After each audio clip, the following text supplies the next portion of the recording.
Hi guys. Tonight we step into the frozen breath of early America, when the world past the colonies stretched wild and unknown. You can almost feel the first sting of cold air slicing through the forest as dusk falls, smell the damp musk of wood smoke, and hear the faint groan of trees bending under frost. You picture yourself standing outside a rough-hewn cabin on the edge of the wilderness, somewhere beyond the reach of cities and comfort. Your breath turns to mist. The sky glows with that particular steel blue shimmer that means winter is no longer a whisper, it is arriving. And if you were living here 200 years ago, you probably would not survive this. So, before you get comfortable, take a moment to like the video and subscribe, but only if you genuinely enjoy what I do here. I'd also love for you to comment with your location and what time it is where you are. Now, dim the lights, and let's walk straight into the story. You trudge along a leaf-strewn trail in late autumn.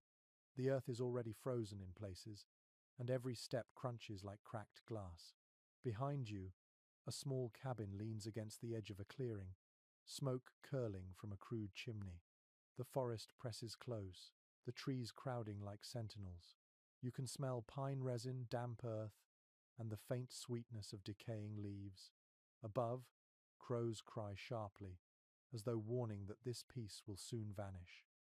The frontier in the 18th and early 19th centuries was an unforgiving place. Settlers moved west with hope more than knowledge, carrying little more than what they could fit on a wagon. Many had never known a winter without markets or neighbors within shouting distance. The first frost was both beautiful and terrifying. It painted the world silver but also closed off escape. Roads turned to ruts, streams to mirrors, and the long stretch of survival began. You tighten your cloak against the cold and think about those who came before you, clearing land with hands already stiff from chill. Some built quickly, piling logs with desperation as nights dropped below freezing. Others lingered too long and paid the price when snow trapped them in half-finished shelters. Historians still argue whether the first European pioneers underestimated winter out of ignorance or arrogance. Either way, they learned fast. There's a strange peace in the frontier's early winter. The forest quiets, the birds disappear, even the river moves slower, sluggish beneath a film of ice. But that peace is deceptive. For every serene snowfall, there's a storm waiting to bury entire settlements.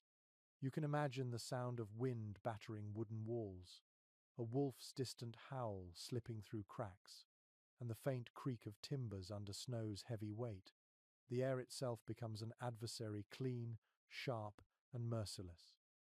Still, there's wonder too.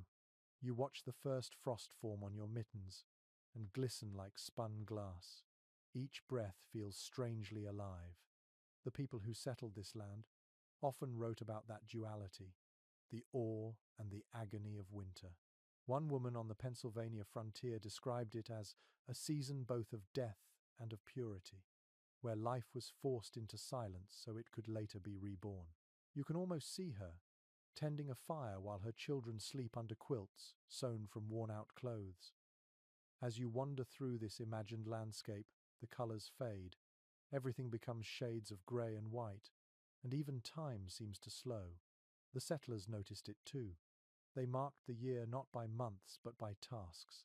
The last harvest, the first freeze, the first night the well water turned to ice. Each was a small alarm bell ringing against complacency. Winter demanded vigilance. By December, the rhythm of life changed completely. Days shortened to mere flickers of light, and every activity revolved around staying warm and fed. The body adapted, hands grew calloused, faces windburned, and movements economical. You can feel that in your own shoulders as you picture hauling logs or breaking ice for water. Fatigue became constant, but so did resilience. One curious detail that rarely makes it into the romantic stories is how settlers learned to predict cold spells by the sound of trees. On the coldest nights, the sap inside trunks froze and expanded until the wood cracked with loud, echoing pops. The frontier called it the forest's gunfire. It was nature's own reminder that everything alive was under pressure. Historians still debate which early winter was the deadliest, 1780, when the Hudson River froze solid and even the sea ice reached the Carolinas, or the winter of 1816, when volcanic ash from halfway around the world dimmed the sun and crops failed. You can pick any of them, and the story feels the same: families huddled by faint fires, counting dwindling supplies, whispering prayers that spring would come before hunger did. In this moment, standing in the first frost, you sense that deeper truth of the frontier. It wasn't a tale of endless bravery, but of small, persistent acts of survival: mending boots, chopping wood, rationing food. It's easy to imagine romance in the wilderness from the comfort of a warm bed. But here, every breath burns in your lungs, every step risks frostbite, and yet, somehow, people stayed. You pause by the cabin door and glance toward the woods one last time. The snow begins to fall again, soft and quiet. The flakes catch in your hair, melt against your lips and vanish. In that instant, the enormity of the task ahead settles in your bones. You are not fighting the wilderness. You are learning to live with it. The first frost has come, and the long winter has begun. Inside, the fire flickers weakly. It's not much, but it's life. And as you close the door behind you, you know that everything from this moment forward, every chore, every choice will be shaped by that relentless cold pressing just outside the walls. You wake to the soft creak of timber and the thin light of morning seeping through gaps in the cabin walls. Your breath fogs in front of your face before fading into the cold air. The night fire has died down to faint orange embers, and frost rims the inside of the window pane. You wrap your blanket tighter around your shoulders and realize something that every settler eventually learns. A cabin is not simply a house, it is a shield, a statement of will against the winter. The first real job of any frontier family was building that shield. The work began long before the cold arrived, usually in the late spring when the land was soft enough to dig and the trees full of sap. You can picture yourself swinging an axe, the rhythmic thud echoing through the valley. Chips of pine and oak scatter at your feet. Every cut smells sharp and alive, a mix of resin and damp bark. By sunset, your hands ache, your shoulders burn, and the forest seems both conquered and eternal. To the early settlers, choosing the right spot for a cabin was almost an art form. They looked for high ground to avoid flooding, shelter from wind, and trees thick enough to provide logs, yet open enough to let in light. Some placed their cabins facing south to capture more sunlight during the short days of winter. Others built near streams for easy water access, though that also invited trouble when the ice broke in spring. Historians still debate whether the earliest frontiersmen learned these tricks from indigenous neighbors or through brutal trial and error. Probably both. Once a site was chosen, construction began with astonishing speed. You needed 4 walls before the first frost, or you were finished. Settlers often built what they called a half-faced camp, a crude shelter with 3 sides and a roof, just enough to sleep in while the main cabin took shape. The smell of fresh-cut timber, the sticky feel of sap on fingers, and the constant sound of hammering filled the short summer days. Each log was notched carefully, stacked one atop another, and sealed with mud, clay, or a mix of straw and animal hair. They called this mixture chinking. It looked rough, but it kept out the biting wind surprisingly well. Inside, the walls were bare and crude. The floor was usually packed earth, sometimes covered with straw or animal skins. Nails were rare and precious, so everything was held together by pegs and notches. You can almost feel how each joint had to fit perfectly, because even a small gap meant a winter draft creeping across the room at night. When the cold came, it found every weakness. A good cabin had a single fireplace, built of fieldstone gathered from nearby creeks. The chimney was often made of sticks coated in clay, and more than one settler watched his home catch fire because of that design flaw. Frontier life was full of such bitter ironies. Build to survive the cold, and you might burn instead. Historians still argue whether these early designs came from European habits unsuited to North America's harsher winters or were adapted from native traditions that understood how smoke and warmth needed to breathe together. You can imagine the pride of finishing the roof, just as the first snowflakes began to fall. The sound of them landing on the shingles would be the sweetest music after months of labor. Yet the work never truly ended. A cabin was a living thing that had to be tended. Logs shifted, clay cracked, and snow piled high against the door. Every morning you'd inspect the walls, feeling for the smallest draft with the back of your hand. Every evening you'd hear the wood creak and settle as if sighing against the cold. There was a quiet companionship in that sound. Many diaries mention how settlers began to feel their homes almost breathe with them through winter. One woman in Vermont wrote that she could tell the weather by the way her cabin groaned at night. A sharp snap in the beams meant deep cold coming. A gentle moan meant snow. To modern ears that might sound fanciful, but when your life depends on wood and fire, even the smallest noise becomes a kind of language. Not all cabins were equal. Some frontiersmen had the skill or resources to make theirs nearly luxurious for the time. They added lofts for sleeping, small windows covered in oiled paper to let in light, and even wooden shutters to keep out the wind. Others lived in what amounted to wooden boxes. You can feel the difference when you imagine lying on a bed of straw beside a smoking hearth, listening to the draft whistle through the gaps in the wall. The cold always found you eventually. One quirky detail often overlooked is how people decorated even in such hardship. Bits of cloth were hung over cracks not only for warmth but for color. Animal skulls might be mounted on the wall, both as trophies and as guardians against evil. A pot of dried herbs hung from the rafters to scent the air, and perhaps to remind them of summer. Historians still debate whether such customs were superstition, practicality, or simply a human need for beauty amid struggle. When you step outside again, the morning sun glints off a frozen world. You notice how the cabin casts a long shadow on the snow, small but steady. It stands as proof of your labor, a fragile victory against the wilderness. Inside, the warmth builds slowly as the fire catches. You can hear it crackle, feel the heat spread across your hands. The cabin may be rough, but it holds. It keeps out the wind and keeps in your breath. And in this vast, indifferent wilderness, that is enough. As you sit by the hearth, you realize that every board, every log, every smear of clay is a silent pact between you and the land. You will endure it, and it will endure you. Outside, the forest waits, still and white, patient as time itself. Inside, you stir the embers and listen to your home breathe. You wake before dawn to the sound of splitting wood.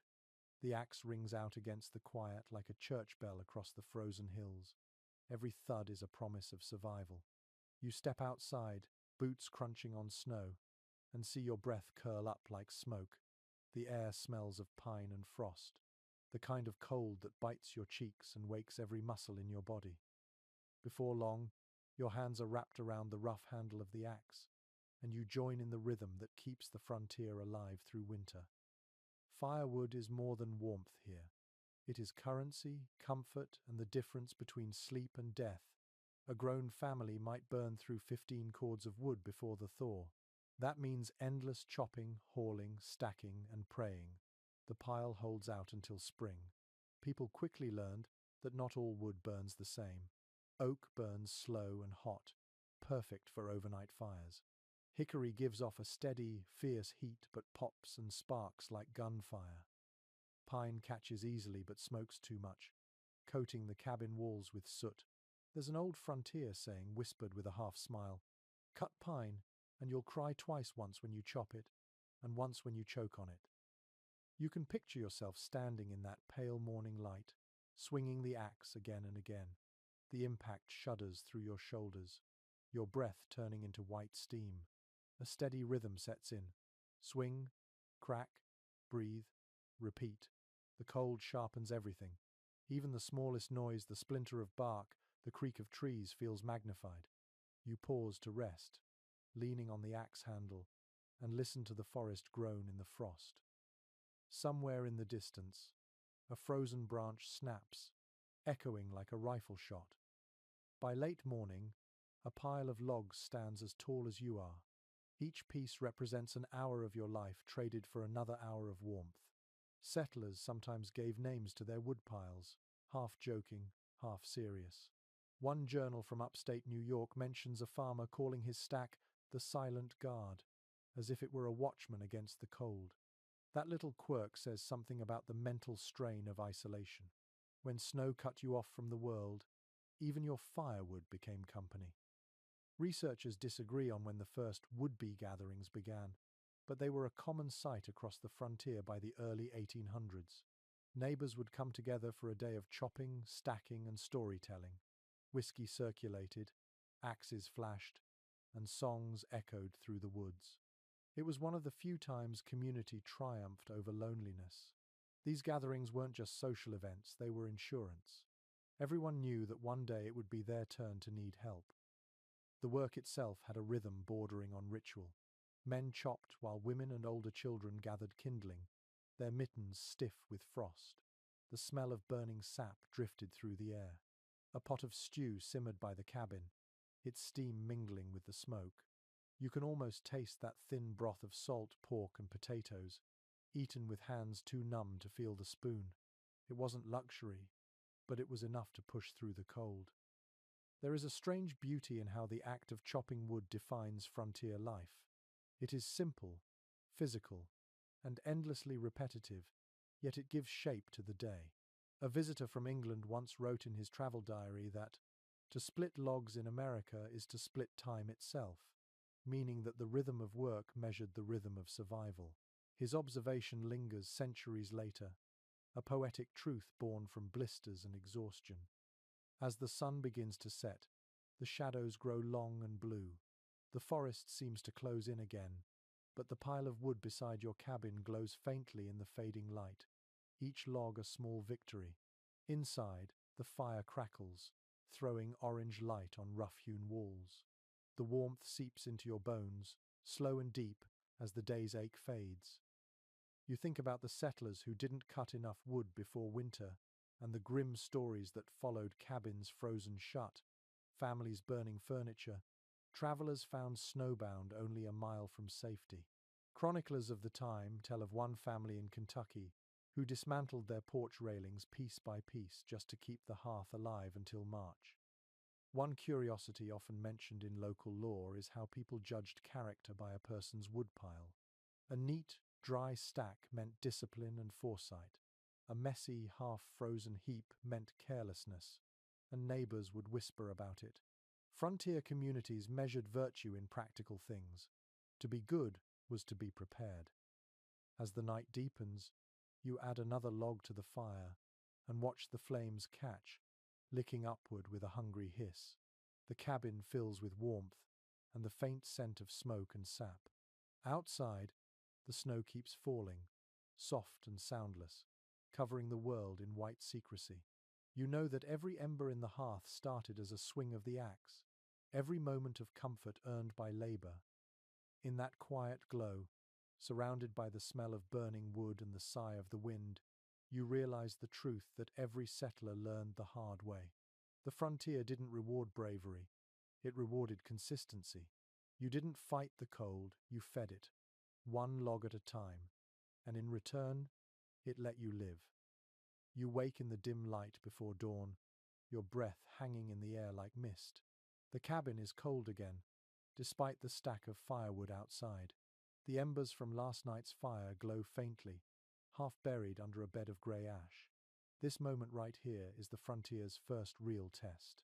Keeping a fire alive through the night isn't just comfort.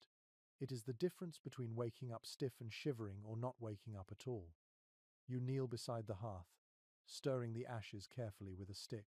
Beneath the dust, a few coals flicker red, stubborn little hearts refusing to die.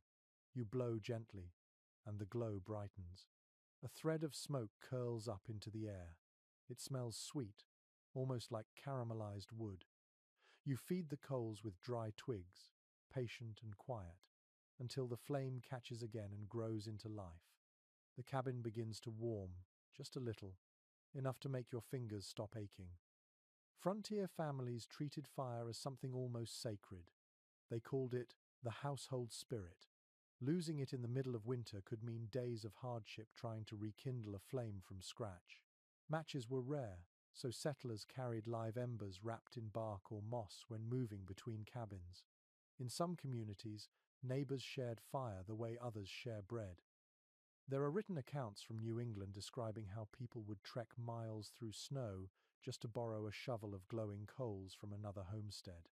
The very idea feels astonishing now, but in a world where a spark was life, it made perfect sense.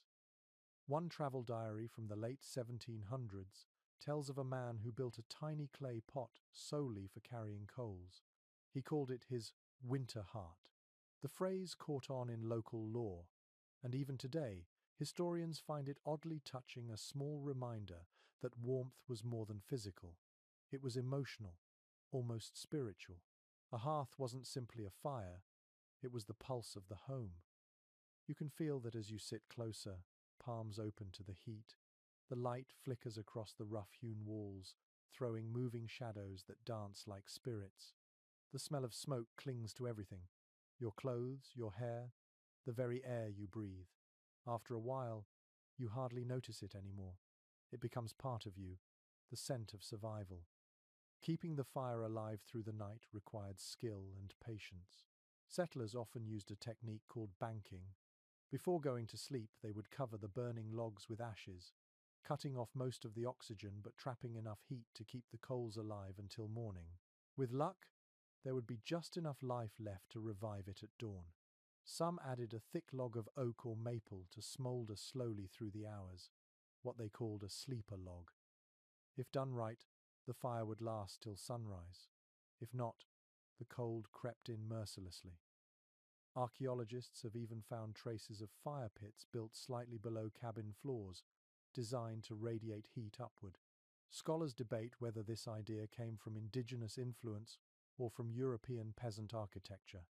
Either way, it shows how necessity drove invention. When the wind howled through chinks in the wall and frost formed inside windows, every small improvement could feel like a miracle. Not every attempt was successful. Many cabins filled with smoke because chimneys were poorly built or damp wood was burned. People learned to read the color of the smoke as a kind of language. Thick white meant moisture. Thin blue meant good heat. A farmer in the Ohio Valley once wrote, "The smoke tells you if your day will be long or kind." That simple wisdom still feels poetic now. And then there were the odd tricks people swore by. Some settlers tossed salt into the flames, claiming it made the fire burn cleaner. Others placed potatoes on the hearth overnight to draw out dampness. A few even believed that never letting a fire die protected the house from evil spirits. Folklorists still argue whether that belief had old-world roots or grew from frontier superstition. Either way, people clung to it through long, fearful nights. You picture yourself sitting by the fire with a tin mug of weak coffee, listening to the faint hiss of sap burning. Outside, the snow falls soundlessly, muffling every noise except the occasional groan of trees in the wind. Inside, the flames breathe softly, reflecting in your tired eyes. You think about how much human effort is contained in that small circle of warmth days of chopping, hauling, and tending. Every log is a story, every ember a moment borrowed from nature. As the cabin warms, your thoughts drift. The light flickers on a rifle hanging by the door, on a drying string of herbs above the hearth, on a rough wooden shelf lined with tin plates. This room, small and crude, becomes a world unto itself. Time slows here. The past and present fold together in the glow of the fire. You understand why so many frontier letters and journals mention that simple act of staring into the flames. It was meditation, entertainment, and prayer, all in one. Outside, dawn finally reaches the snow, turning it to silver. The cold air sneaks in through the cracks, but the fire answers it with warmth. You stretch, stir the coals once more, and add another log. The day begins again, quiet but alive. The hearth still crackles as you step to the door. You glance back at it. feeling something you can't quite name, gratitude maybe, or reverence. You know now that every winter night will be a conversation between you and that flame, and that as long as it answers, you will endure. You wake to the faint sound of movement outside. It is still dark, the kind of thick darkness that feels heavy, like a blanket pressed over the world. For a moment, you wonder if it is the wind brushing against the walls again. Then you hear it clearly, a low growl carried by the cold air. The animals are restless. You sit up slowly, heart thudding in your chest. On the early American frontier, the night is alive with more than just the wind. Your cow moans from the small lean-to behind the cabin. The chickens shuffle and cluck uneasily. You throw on your coat and step outside, lantern in hand. The air hits your face like ice water. Snow covers the ground, shining pale in the moonlight. Your breath fogs instantly, and every exhale feels too loud. You walk toward the pen, boots crunching softly, and the sound feels like an intrusion into the silence of the wilderness. Animals were lifelines in these frozen months. A single milk cow could mean survival through winter.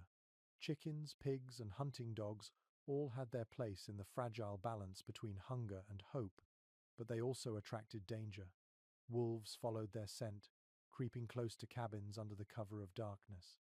Accounts from the time describe settlers waking to find claw marks on doors or half-buried tracks circling the barn. One diary from 1794 tells of a family in upstate New York who lost every sheep in a single night when a pack slipped through the fence. You can picture the fear that must have come with those noises in the dark, the faint padding of paws on snow, the high, distant howl that echoes through the trees. Even the dogs, usually fierce, would fall silent when wolves were near. Some settlers hung strips of leather soaked in tar along fences, believing the smell repelled predators. Others tied bells to their livestock, hoping the sound would frighten animals away. Researchers still disagree about whether these measures ever worked, but the fear itself was real enough to keep people awake through the night. Dogs were both helpers and alarms. They guarded the cabin, pulled sleds, and hunted small game when food ran low. In letters from the frontier, people often wrote about their dogs with affection bordering on reverence. One woman in Kentucky described hers as the only heartbeat that answers mine when all else sleeps. Yet there were hard choices too. In the worst winters, when supplies ran out, even loyal animals became part of the grim arithmetic of survival. There are whispered accounts, half denied in official histories, of families forced to eat their own dogs or horses during the coldest years. Chroniclers of the era rarely mention such acts directly, but the silence in their journals speaks volumes. You crouch near the pen, lantern casting long shadows over the snow. Your cow looks at you with wide, dark eyes, steam rising from her nostrils. She is unharmed for now. You run your hand along her rough coat, feeling the heat of her body, the living warmth that matters more than words. The animals were not just food or tools, they were the rhythm of daily life. Their sounds, their needs, their quiet presence reminded settlers they were not entirely alone. A curious custom developed in some frontier communities. When a newborn calf survived its first winter, families would tie a strip of red cloth around its neck for luck. Folklorists suggest this tradition may have come from old European charms meant to ward off misfortune. Whether it was superstition or just a bit of hope woven into hardship, it gave people something to believe in. You listen again to the forest. The growl is gone. Maybe it was only your imagination, or maybe the wolves have retreated back into the trees, waiting for another night. You can hear the faint creak of branches rubbing against each other in the wind. Snow drifts down silently, flakes landing on your eyelashes. The world feels at once vast and claustrophobic, as if you are standing at the center of something ancient and indifferent. You head back inside, bolting the door behind you. The cabin feels small and safe, the air thick with the smell of smoke and straw. You sit by the fire, listening to it pop softly, and your dog curls up at your feet. Its fur is rough, its breathing steady. You reach down and scratch behind its ears, the small gesture grounding you in a moment of fragile peace. In the journals of early settlers, animals appear in unexpected ways, not just as food or danger, but as companions, symbols, and even teachers. One man from the Ohio Territory wrote about watching birds fly south and feeling both envy and instruction, realizing that survival was about movement, timing, and instinct. He ended his entry with a line that still feels true: "We learn to live as they do, one day to the next." As the fire burns low, you glance toward the window. Frost feathers the glass, reflecting the faint glow of the hearth. Outside, the dark seems endless. Inside, there is warmth, the steady sound of breathing, the faint smell of hay. You close your eyes, listening to the soft sigh of wind against the roof. The animals settle, the night grows quiet again, and the fragile thread between life and loss holds at least until morning. Morning comes grey and heavy with silence. The fire burns low, and your stomach reminds you that warmth is only one half of survival. You step outside, pulling your coat tight, and see the world locked in white.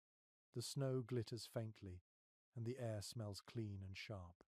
This is the season when the harvest must stretch to fill months of hunger. Whatever you put away before the freeze decides whether you'll endure or fade. The art of preserving food on the early American frontier was equal parts science, superstition, and desperation. Settlers learned fast that the land's generosity ended abruptly with the first frost. The lush gardens of summer became frozen mounds of dirt. Game grew scarce, rivers froze, and travel to trading posts was often impossible. So autumn became a race against time, a frenzy of drying, salting, smoking, and storing. Inside the cabin, you can almost smell it: the salt-soaked tang of pork, the musty sweetness of dried apples, the sharp vinegar bite of pickled beans. Women worked tirelessly over iron kettles, boiling brine or stirring bubbling molasses. Men hung strips of venison over the hearth to smoke for days, the air growing thick with the aroma of wood and fat. Each barrel, each jar, each cured side of meat represented survival in physical form. A common sight in any frontier kitchen was the smoke rack suspended above the fire. It was more than decoration. It was a lifeline. Strips of meat, fish, or sausage hung there, curing slowly in the warmth and smoke. The wood chosen for smoking mattered. Hickory gave a deep, earthy flavor. Applewood added sweetness. Corn cobs, surprisingly, produced a mild, pleasant aroma. Local lore says that one clever family in Maine discovered that adding pine needles to the smoke kept insects away. That odd trick spread quietly from cabin to cabin until it became common practice. Some methods of preservation were borrowed or adapted from indigenous knowledge. Native communities had long used drying racks and earthen pits to store corn, beans, and squash, collectively known as the Three Sisters.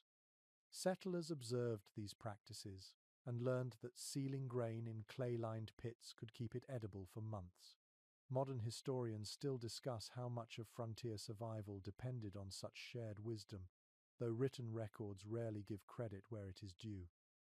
The cellar was the heart of a winter larder. If you lift the trapdoor in your cabin floor and descend by lantern light, the air cools instantly, smelling of damp earth and old roots. Shelves line the walls, holding jars of preserved fruit and baskets of potatoes, carrots, and turnips packed in straw. The cold keeps everything slow, almost asleep. You move carefully, mindful of each jar as though it were gold. In a sense, it is. There are stories from New Hampshire and Vermont about settlers singing quietly while working in their cellars. The sound, muffled by earth, must have felt both lonely and comforting. One surviving journal describes the habit as singing to the roots, a way to keep the cold from feeling so absolute. Whether superstition or simple sanity, it became part of the rhythm of survival. Salt was the true treasure of the frontier. It preserved meat, cured hides, and even served as currency in remote settlements. Without it, food spoiled quickly, and winter turned deadly. Some families traveled for days to find salt springs, evaporating the water in iron pans to collect the precious crystals. Others traded furs for barrels of salt brought by river traders. Archaeological finds from frontier forts still contain fragments of these salt pans, blackened by fire and time. The smell of vinegar and smoke fills your imagination as you think of those cramped winter cellars. One settler's diary mentions an unusual trick, suspending apples from the rafters on strings so they would dry slowly in the warm air above the fire. She wrote that they wrinkled like old faces but kept their sweetness. That line has survived centuries because it captures something honest, the small poetic victories of endurance. There were failures too. Fermented pickles exploded, salted meat spoiled, or barrels cracked from frost. Food poisoning was not uncommon, though few understood its causes.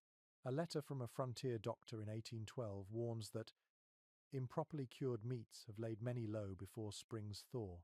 Even now, scholars puzzle over how families manage to survive repeated winters with such limited knowledge of hygiene and preservation.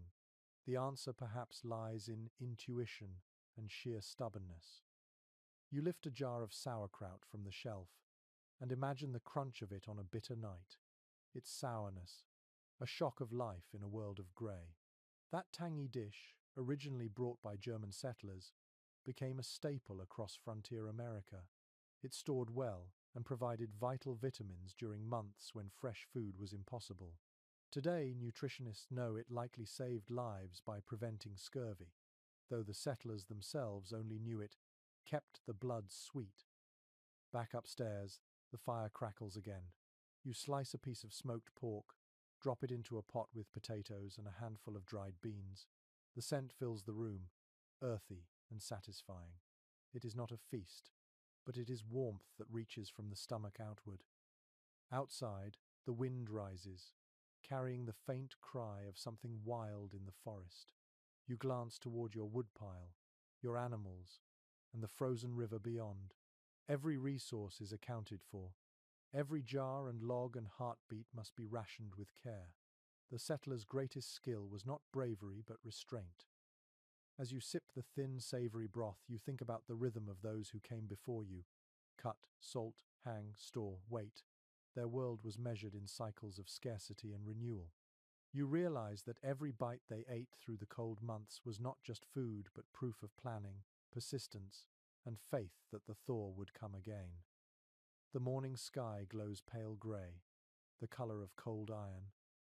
You stand outside the cabin, listening to the faint groan of the river nearby. It has begun to ice over, thin layers forming along the edges like glass. You know that within days, the current will freeze solid, cutting off the easiest route to the nearest fort. If you are going to trade for salt, powder, or cloth, now is the moment. By next week, the wilderness will be a sealed world. Trading before the snows was not simply business, it was survival. Frontier families relied on barter with forts, small towns, and passing trappers. Coins were scarce, so every exchange depended on need and trust. A pelt for a pound of salt, a jar of honey for a bundle of nails, a few candles for a handful of bullets. You tie your furs into a bundle and prepare to set out, knowing that the journey itself might be more dangerous than the trade. You start down the narrow path toward the river, boots crunching through crusted snow. The air smells of pine and smoke, clean and harsh. The forest feels alive but watchful, every sound amplified by the cold. A crow calls in the distance, its cry sharp as a knife. You tighten your scarf and keep walking, one slow step after another. Travel in winter was always uncertain. Ice could snap underfoot, snowdrifts could swallow trails, and daylight vanished too quickly. Many settlers wrote of losing their way only a mile from home when storms swept in. Some never returned. It became common practice to mark trees with an axe or hang strips of cloth to guide the way back. Modern researchers still debate whether these markings had roots in native trail customs or grew out of pure necessity. By midday, you reach the frozen bank of the river. The water moves sluggishly beneath a skin of ice, creaking and shifting like a living thing. You test the surface with your boot and hear the faint, musical crack of ice under strain. Carefully, you step onto it, the cold rising through your soles. Each movement feels deliberate, cautious, almost sacred. The frontier was full of prayers disguised as practical habits. The nearest trading post might be 20 miles away, a small cluster of cabins surrounded by palisades. The journey there could take 2 days in fair weather, 3 in snow. You picture the settlers trudging through drifts with sleds piled high, their faces raw from wind. Some carried torches at night to light the path, the flames dim against the endless dark. At last, you imagine yourself stepping into the warmth of the trading post. The air smells of tobacco, damp wool, and animal hides. Voices murmur in a dozen accents, English, French, German, and native dialects blending together. The fire in the hearth crackles, casting long shadows over barrels of flour and crates of iron tool. The trader sits behind a rough counter, face weathered, hands thick with years of work. You lay your bundle of furs before him. Beaver, fox, and muskrat glisten with frost. He inspects them closely, running a calloused thumb over the pelts. Trade is quiet, measured, and wordless. A pound of salt, a tin of gunpowder, a spool of thread, and maybe, if you are lucky, a small wedge of sugar or tea. Those small luxuries taste like civilization itself. Curiously, one frontier account mentions that traders often carried tiny mirrors and colored beads for barter, not because settlers needed them, but because people still craved beauty amid hardship. Even the roughest homestead might have a string of bright beads hanging near the window, catching the pale sunlight. Historians who study these exchanges often see them as proof that survival alone was never enough. People needed small reminders of wonder. As the storm clouds gather, you share a bowl of stew with a few travelers by the fire. They tell stories of routes blocked by snow and wolves following sleds for miles. One man, half drunk on whiskey, insists he saw lights dancing above the trees at midnight, the northern lights spreading like ghost fire across the sky. The others laugh, but no one entirely doubts him. On the frontier, mystery was part of daily life. When you finally set out for home, the world has changed again. The wind cuts harder, the sky darker. You pull your coat tighter and feel the weight of your pack pressing against your back. Inside it lies more than trade goods. It holds the fragile hope of getting through another season. On the return journey, you pass the frozen river again. It groans beneath your feet, deep and resonant, as though warning that this might be the last safe crossing. You move quickly, following your own footprints back through the snow. The forest feels quieter now, as if holding its breath. By the time your cabin comes into view, night has fallen. Smoke rises weakly from the chimney. The door creaks as you push it open, letting warmth spill over you like a blessing. Inside, you unload your treasures carefully onto the table. Salt wrapped in cloth, a tin of powder, a small packet of tea. Your hands tremble slightly, part exhaustion, part relief. You sit by the fire, listening to the wind whistle around the cabin. Outside, the snow thickens, erasing your tracks, sealing the world once again. You know that for the next few months, there will be no more trading, no more journeys. The river will sleep, the paths will vanish, and all that remains is endurance. As you sip your first cup of tea in weeks, steam rising in slow spirals, you feel something close to gratitude.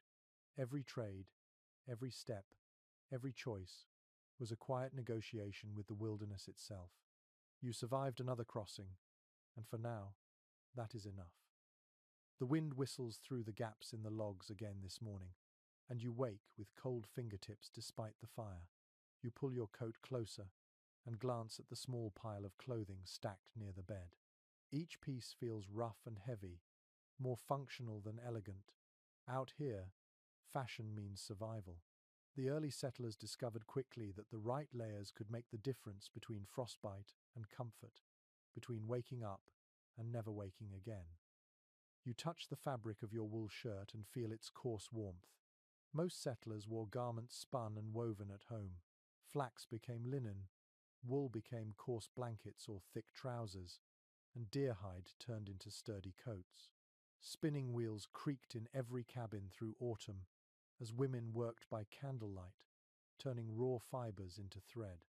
The faint whir of the spindle was a familiar comfort, a sound that meant progress against the coming cold. A single shirt could take days to weave, and winter clothing required endless preparation. Some families made their own dyes using bark, berries, or even iron filings to give dull browns and greys a touch of life. You imagine your hands stained with the faint green of walnut hulls or the deep red of madder root. Colour in the dead of winter was a kind of rebellion, a statement that beauty still mattered even when the world turned white. Layering was the secret skill everyone learned fast. A thin linen shirt next to the skin, then a wool tunic, then a thick coat of hide or homespun. Trousers lined with flannel or fur, mittens stuffed with scraps of rabbit skin, boots packed with dry grass for insulation. You can feel the weight of it all pressing down as you move, like carrying your home on your body. The air bites less, but every motion becomes slower. Still, it is worth it. Frontier women had the hardest time keeping warm because long skirts trapped cold air and froze stiff in the snow. Some cut them shorter for practicality, scandalizing anyone still clinging to European modesty. Others wore men's trousers beneath their petticoats, a quiet act of rebellion that historians later called functional defiance.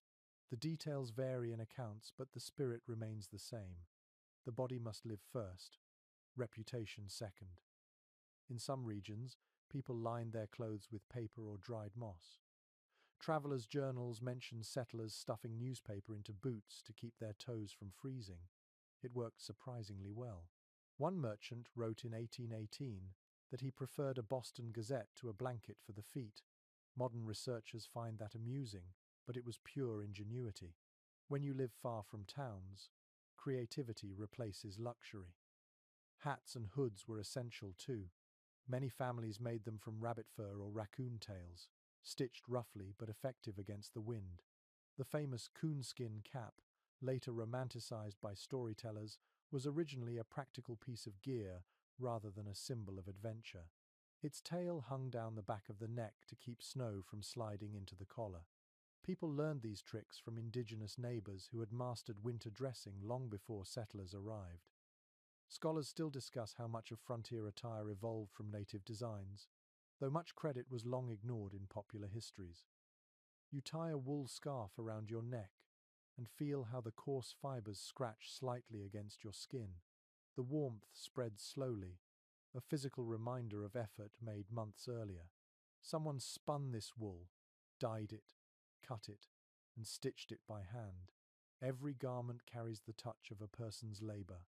Clothing was currency and inheritance.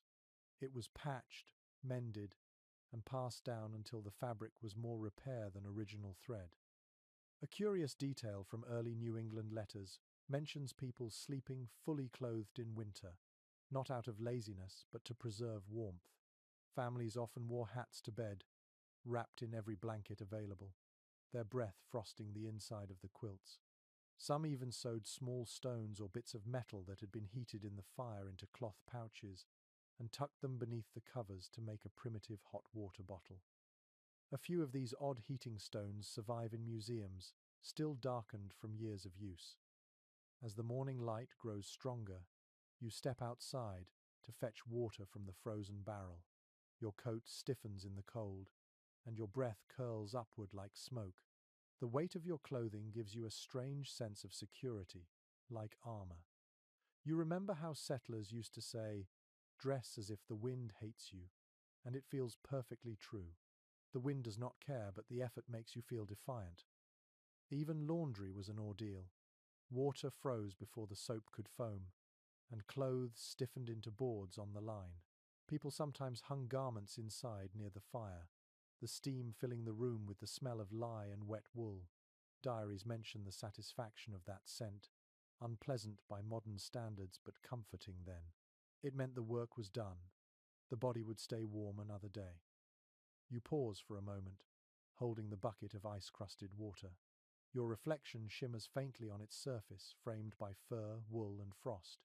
The figure looking back could belong to any century. Out here, the difference between past and present fades. You feel the continuity of human instinct. Cover, protect, endure. Back inside, you hang your coat by the fire and listen to the soft drip of melting snow from its hem. The warmth creeps back into your limbs. You can almost hear the faint hum of the spinning wheel again, the thread stretching between fingers, the whisper of fabric taking shape. Every stitch tells a story of patience and necessity, a quiet defiance against nature's cruelty.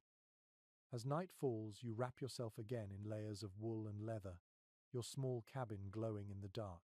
Outside, the world freezes solid, but inside, you carry the warmth of countless hands that wove, stitched, and prepared before you. In this shared human ritual of dressing for survival, the frontier becomes less lonely, the cold less cruel. The snow deepens until the world outside seems to vanish. When you step from the cabin, sound itself feels swallowed by white.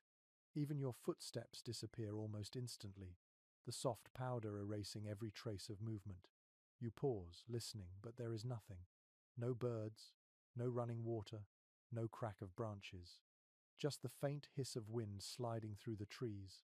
The frontier winter has its own silence, one that presses in until you can hear your heartbeat as clearly as the creak of ice. At first, this quiet feels peaceful. After weeks of chopping wood and tending fires, the stillness seems like a gift. But soon you realize how heavy silence can become. It fills the cabin like smoke, creeping into your thoughts. Many settlers wrote about the loneliness that came with winter more than the cold itself. One farmer from Michigan wrote that the stillness is not rest but a wait, and anyone who has lived through such months would understand what he meant. You walk through the woods behind your cabin, bundled so tightly you can hardly move. The air is sharp enough to sting your nostrils. Every breath echoes inside your head. The trees stand like pillars in a frozen cathedral, each one rimmed with white crystals that sparkle in the faint sunlight. Somewhere far off, a tree cracks loudly as sap freezes inside it, the sound echoing through the forest like a gunshot. For a moment, you imagine someone else walking there, but it is only the echo coming back to you. The isolation of the frontier tested the mind as much as the body. Families lived miles apart, sometimes going months without seeing another face. Snowdrifts blocked trails, rivers froze, and even letters stopped coming. Inside the cabin, you count the hours by the position of the fire rather than the Sunday. Morning begins when the embers fade to grey. Night returns when you pile on another log.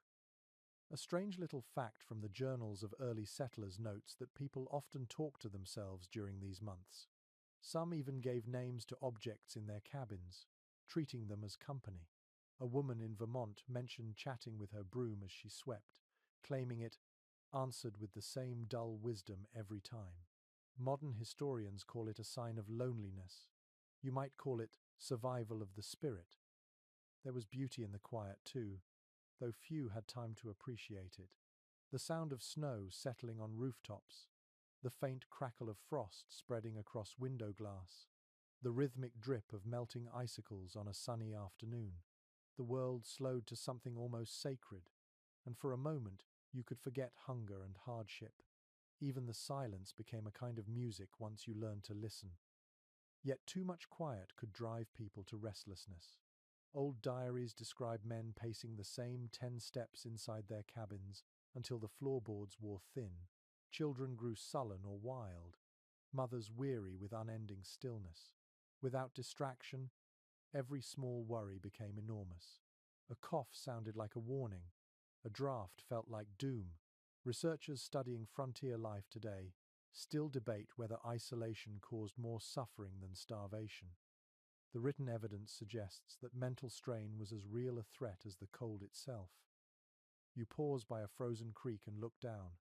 The surface is clear enough to see the rocks beneath, locked in place, unmoving.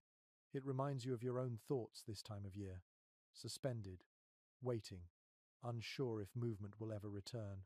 You throw a pebble onto the ice and watch it skitter across before vanishing into the snow. The sound fades quickly, swallowed again by silence. Inside your cabin that evening, the loneliness seems louder.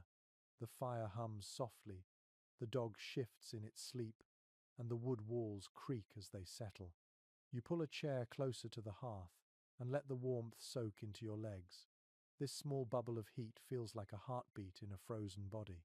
You think about the people who survived winters like this, century after century, without music, without light, without voices except their own. They left behind letters full of longing and gratitude in equal measure. One such letter from 1802 describes a woman writing by candlelight while snow covered the windows completely. She wrote to her sister, "It is as though we live beneath the earth, buried but breathing still." The image lingers, half haunting and half poetic. Scholars who study frontier writing often point out how these moments reveal resilience more than despair. Even when surrounded by silence, people found ways to keep their inner worlds alive. A few families fought the loneliness through storytelling. At night, they would gather around the fire and take turns recounting tales from home, mixing fact with imagination until the two blurred. Children listened wide-eyed, the flicker of firelight turning shadows into monsters or heroes on the wall. Some stories survived generations that way, reshaped each winter into something new. As the night deepens, you sit still and listen again. The silence outside feels endless, stretching from the hills to the horizon. Yet inside, you hear the soft pop of sap burning in the logs, the faint whistle of wind at the chimney, the steady rhythm of your own breathing. These sounds become company, proof that you still exist in a living world. You close your eyes and feel the warmth on your face. The stillness no longer feels empty but full of presence. The forest sleeps, the snow hides the land, and you are a single spark in the long, dark winter. The silence is not your enemy anymore. It is the language of endurance. The night falls thick and deep, the kind of darkness that swallows the horizon whole. The wind has stopped, and the forest feels frozen in time. You sit by the fire, its flicker reflecting on the walls like a heartbeat. The dog lifts its head suddenly, ears twitching. Then comes the sound that makes your chest tighten, a slow, deliberate knock at the cabin door. It is late, far too late for a visitor. You glance at the rifle propped near the wall and move quietly to your feet. The knock comes again, louder this time. 3 heavy thuds that echo through the small room. Your mind races through every possibility. A neighbor in trouble? A traveler lost in the storm? Or something darker? In this wilderness, the line between the familiar and the unknown is paper thin. You open the door a crack, letting a gust of cold air rush in. Outside stands a figure wrapped in furs, face hidden by frost and shadow. The voice that greets you is hoarse, cracked from wind. "Evening," the stranger says. "Fire still going?" You nod, stepping aside. He enters slowly, stamping snow from his boots, bringing the smell of frozen air and damp leather into the cabin. Encounters like this were part of frontier life. Distance made strangers both a danger and a necessity. Hospitality was sacred because everyone knew what it meant to be caught in the cold. A visitor might bring news, trade, or just company. Yet trust was fragile, earned with each cautious glance. Accounts from the time describe travelers sharing fires with people whose names they never learned, speaking quietly for hours before disappearing at dawn. You pour the stranger a cup of hot broth. His hands tremble slightly as he drinks. The firelight softens his face, older than you thought, eyes sunken but kind. He tells you he lost his way while hunting, the storm driving him off the trail. He has walked for 2 days, he says, guided only by the glow of your chimney smoke. His story feels true, though you sense there is more left unsaid. One early settler diary tells of a night much like this, when a traveler arrived out of nowhere and shared a fire until morning. At first light, he vanished without a trace. The family later found footprints in the snow that ended abruptly halfway to the woods. Folklorists have argued for years whether these tales reflected real encounters or the half-dreamed visions born of isolation and exhaustion. Either way, They captured a truth about frontier night's reality and imagination often blurred together in the dim glow of a fire. Your guest removes his gloves and holds his palms toward the heat. His skin is cracked, nails blackened by frost. You hand him a piece of bread, and he eats slowly, almost reverently. The dog watches from the corner, tail still, eyes unblinking. Outside, the wind picks up again, rattling the shutters like bony fingers. Visitors could mean safety or danger, a helping hand or a thief waiting for opportunity. One curious record from a Pennsylvania homestead describes a man who invited a pair of traders to stay for the night, only to wake and find his rifle, coat, and horse gone.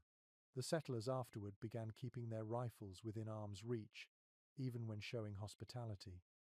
You can almost feel that mix of suspicion and kindness now as you sit across from the stranger, each of you silently weighing trust against need. He speaks of the land ahead, of deep snow and frozen rivers, of a group of hunters trapped by ice not far to the north. His voice carries a kind of weary calm. Whether his story is truth or caution, it reminds you how fragile life is in this wilderness. A single wrong turn, one failed fire, and the forest claims another name forgotten by spring. As the night grows late, you share a few quiet words. He asks about your homestead, your animals, how many winters you have seen. You find yourself answering honestly, perhaps because the dark makes confession easier. The two of you sit in companionable silence for a while, the fire crackling softly between you. It feels almost peaceful. Before dawn, he rises to leave. You offer him a piece of smoked meat for the road. He accepts with a small nod, eyes reflecting the faint orange light. As he opens the door, cold air spills in again, carrying the sound of wind sweeping across the trees. You watch him step out into the snow, his figure quickly swallowed by the dark. By morning, only his footprints remain, leading into the forest. You follow them a short distance before they fade beneath drifting snow. There is no sign of him, no path, no sound except the whisper of the trees. You stand there for a long moment, listening to the quiet. Many frontier journals mention nights like this: unexpected knocks, mysterious travelers, silent disappearances. Some settlers believed these wanderers were spirits testing hospitality. Others thought they were lonely souls seeking warmth one last time. Scholars still wonder how many of those stories were true and how many were dreams brought on by isolation and cold. Back in your cabin, you close the door gently and stir the fire. The warmth blooms again, steady and alive. The dog sighs and curls up beside you. Outside, snow keeps falling, soft and endless. You sip the last of the broth and glance toward the window, half expecting to see another figure in the trees. There is nothing, only the wilderness, vast and silent, holding its secrets beneath the white. You sit quietly for a long time, watching the fire fade to embers. Somewhere in the distance, a wolf calls once, then falls silent. You think about the stranger, about trust, about how the frontier turns every meeting into a test of faith. You are alone again, yet not entirely. The memory of shared warmth lingers, and for tonight, that is enough. The morning light filters through the frost-glazed window, pale and uncertain. You wake with a dull ache in your chest and a weight behind your eyes that feels unfamiliar. Outside, the snow glows faintly blue, the world still and bright. But inside the cabin, the air feels heavy, close, as if sickness has taken hold. You cough once, the sound echoing too loudly in the quiet room. Winter, you realize, is not finished testing you yet. Illness was one of the frontier's cruelest visitors. It came quietly and lingered long after the fire died down. Cold air seeped into lungs, and small ailments that might have passed easily in town became deadly in the wilderness. Settlers faced fevers, frostbite, infections, and all manner of unnamed aches that doctors miles away could not reach in time. The nearest physician might be a week's journey away, and by the time help arrived, it was often too late. You sit by the hearth, wrapping a shawl around your shoulders and reach for a tin cup of water. The taste is faintly metallic, drawn from the bucket near the door. You sip it slowly, letting the warmth of the fire touch your face. Across the room, a small bundle of dried herbs hangs from a beam. You remember collecting them months ago, long before the snow fell. They were meant to guard against sickness, though you are not sure how well they work. Home remedies were the backbone of frontier medicine. Families used what they had: roots, bark, herbs, and prayer. Sassafras tea for fever, willow bark for pain, garlic for infection. Women learned these recipes by memory, often passed from one generation to the next. Some settlers wrote them down in small hand-bound notebooks, smudged with soot and grease. One surviving notebook from the 1790 seconds lists a cure for lung fever that involves onion syrup, vinegar, and bear grease. Whether it ever helped is another question entirely. You crush a few leaves of mint and wintergreen into a pot of water and set it by the fire to steep. The scent fills the room, sharp and clean. For a moment, it almost feels like healing. You think of all the people who sat in rooms like this, trying to fight invisible enemies with whatever tools they could find. They burned herbs to clear the air, rubbed salves made from pine resin onto cracked skin, and whispered blessings over every cup of bitter medicine. A curious story survives from a small settlement in Maine, where a woman claimed she could read illness by feeling the pulse of the house itself, the warmth of the hearth, the creak of the floorboards, the rhythm of breath from those sleeping nearby. Whether truth or imagination, her reputation spread, and people traveled miles for her advice. Modern researchers call her one of the earliest examples of folk healers in the American Northeast. Her name, unfortunately, was lost to time. You stir the steaming pot and pour a little into a cup. The warmth burns pleasantly against your palms. You drink, wincing at the bitterness, but the heat fills your chest, easing the tightness slightly. The dog stirs in its sleep beside the fire, ears twitching. You reach down and rest a hand on its fur, grounding yourself in its steady warmth. In times of sickness, companionship often mattered as much as medicine. There were darker sides to frontier medicine too. Bloodletting and purging remained common among those who clung to old European practices. People believed sickness came from bad humors that had to be released from the body. One diary from the Ohio frontier describes a man weakened by fever who insisted on bleeding himself despite his wife's protests. He died 2 days later. Even today, scholars debate whether such practices persisted because of ignorance or simple desperation. You lie back on the bed and pull the blanket up to your chin. The ceiling above is darkened with soot, a pattern you have stared at so many times that it almost feels familiar. The fire cracks and pops, each sound marking time in slow, uneven beats. Fever blurs the edges of the room. The light flickers, and the shadows shift. You think of all those who fell sick in cabins like this and were never written into history. The mothers who tended to children through the night, the neighbors who trudged through waist-high snow carrying broth and herbs, the quiet burials at dawn when the ground was too hard to dig. Sickness was as much a part of frontier life as the cold or hunger, yet the stories of care and compassion rarely survived. A small superstition whispers at the edge of your mind, the belief that leaving a window slightly open lets sickness escape. You remember hearing that from someone long ago, and without thinking, you push the shutter a few inches. Cold air seeps in, sharp and clean. It feels both foolish and comforting, a ritual without logic but full of hope. By afternoon, your fever begins to ease. The world regains its edges. The tea sits half-finished, and the fire glows brighter. Outside, snow falls again, slow and steady. You feel fragile but alive. Every breath feels like a small victory. You reach for the small notebook on the table and write a few words in shaky handwriting. Still breathing, still grateful. It is not a grand statement, but it captures what the frontier truly was, an endless series of small survivals. As night approaches, you settle back against the pillow, listening to the wind. The herbs above you rustle faintly in the draught, releasing their scent. You think of all the healers, mothers, and stubborn souls who fought winter illnesses with courage and instinct rather than knowledge. Their efforts may not always have saved lives, but they preserved something just as precious: the belief that healing was possible. You close your eyes, letting the warmth from the hearth wash over you. The fever fades to a whisper, the pain dulls, and sleep takes its place.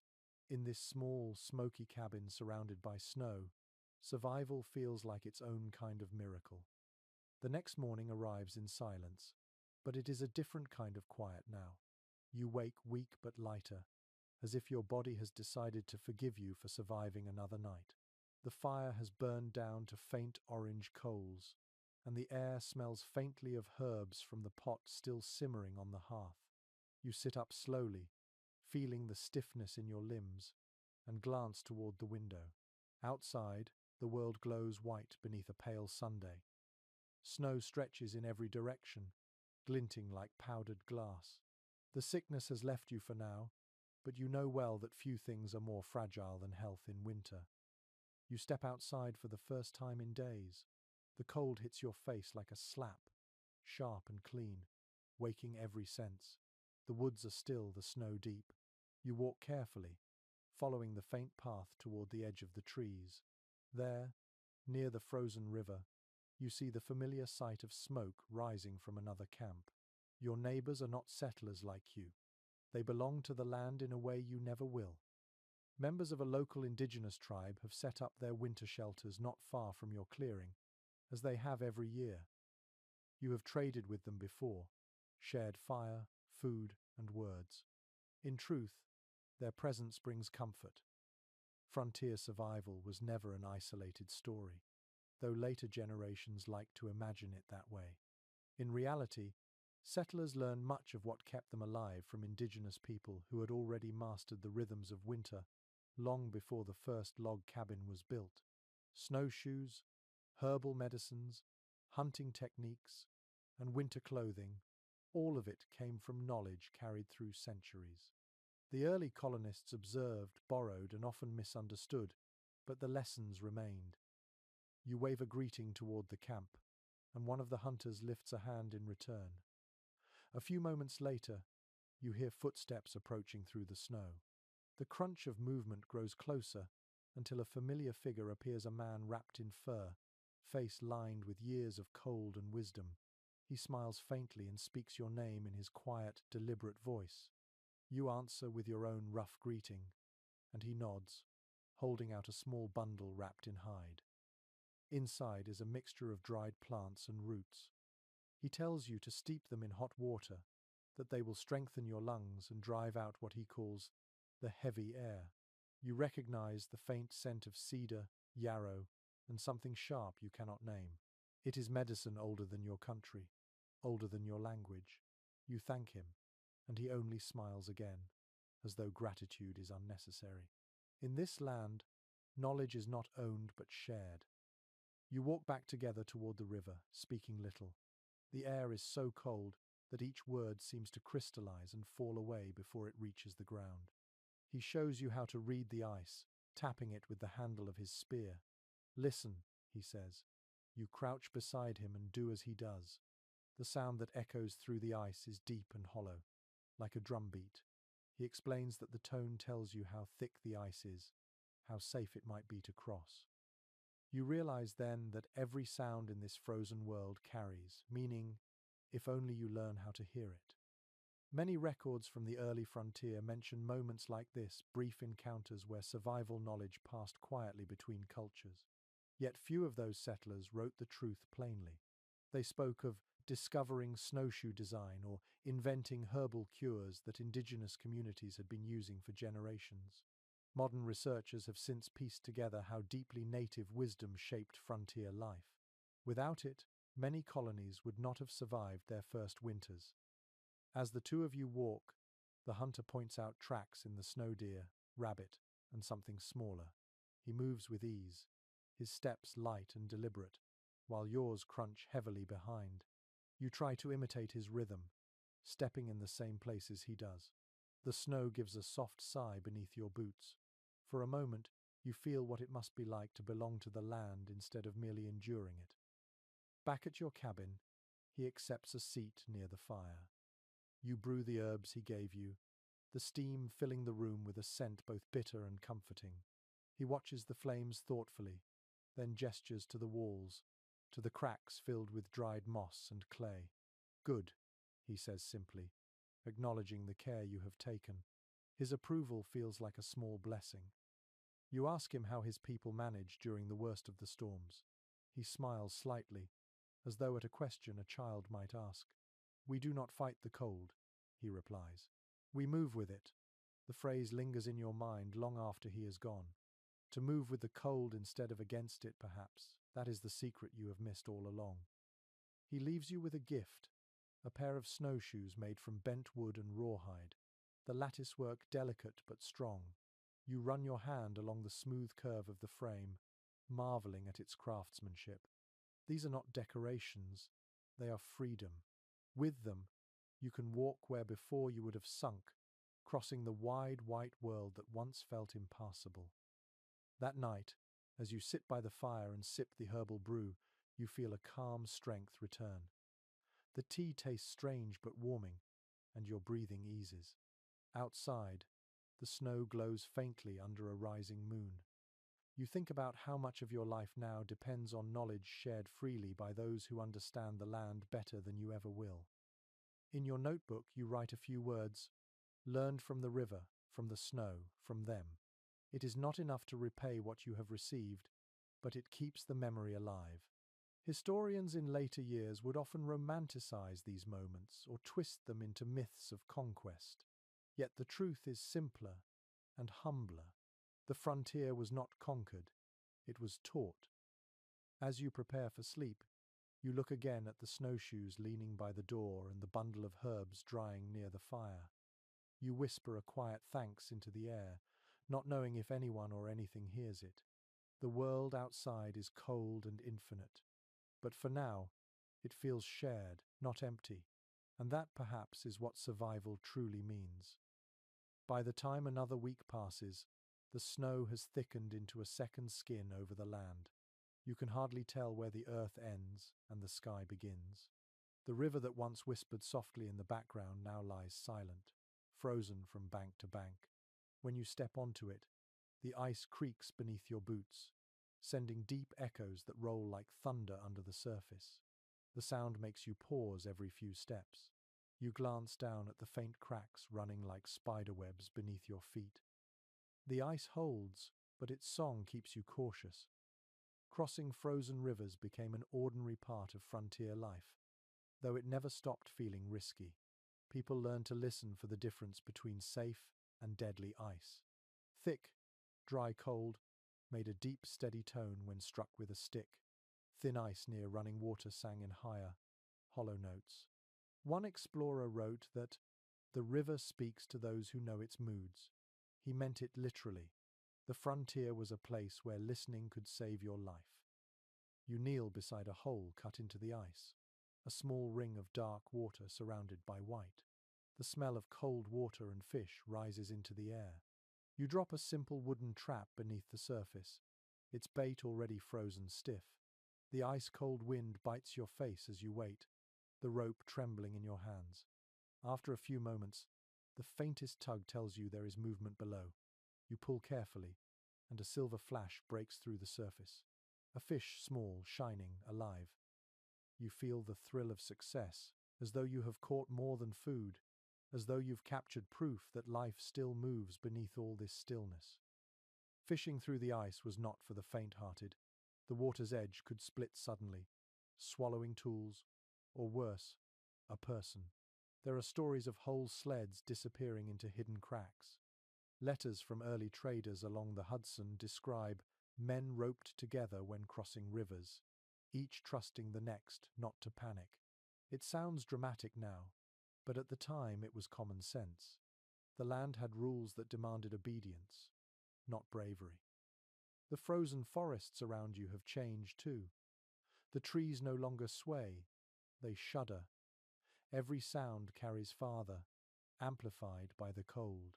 You walk carefully, breath sharp in your throat, and listen to the strange music of winter, the groan of distant ice, the dry rattle of bare branches, the faraway call of a raven cutting across the air.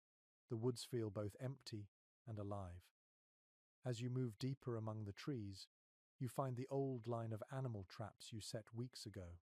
The snow has half buried them, and your hands sting as you clear the drifts. The traps are primitive, little more than wooden frames and stones balanced with care. You crouch low, inspecting them one by one. In the third, a rabbit lies still, its fur dusted with frost. You take it gently, whispering an apology out of habit. Frontier people often spoke to the animals they killed, not out of superstition but respect. Life was rare enough that it deserved acknowledgement, even in death.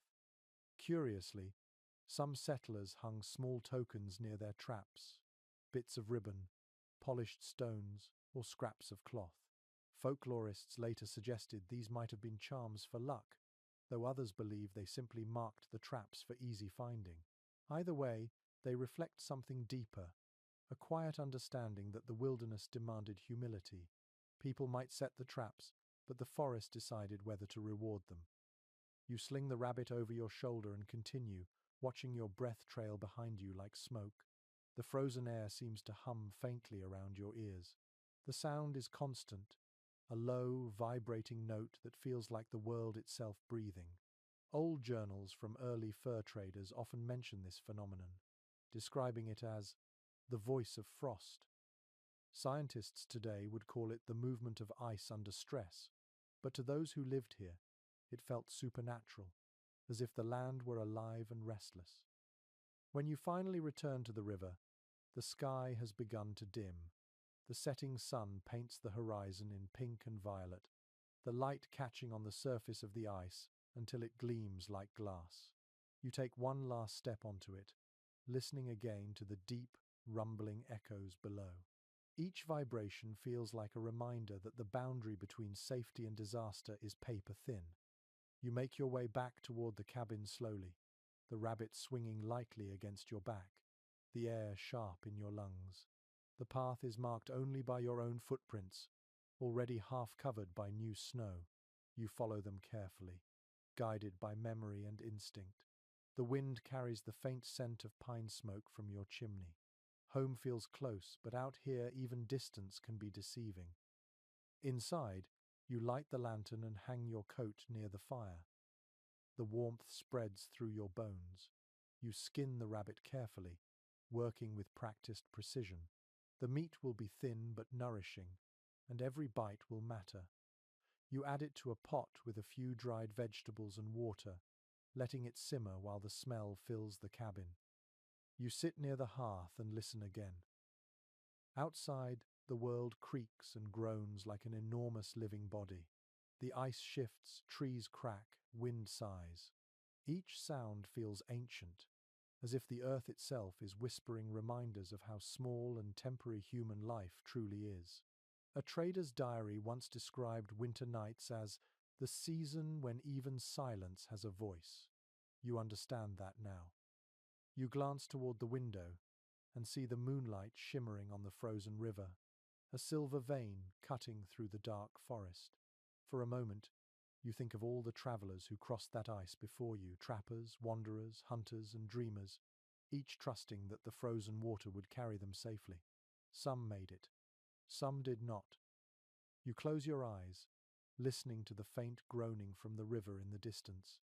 It sounds like memory itself, shifting beneath the weight of time. In this strange, frozen stillness, you feel both alone and connected to something vast, something that remembers long before you and will continue long after. The fire pops once, sharp and bright, pulling you back. The stew bubbles softly, the smell rich and comforting. You take a breath, long and steady, and the tension leaves your shoulders. Outside, the ice keeps singing. Inside, you answer it with warmth and patience.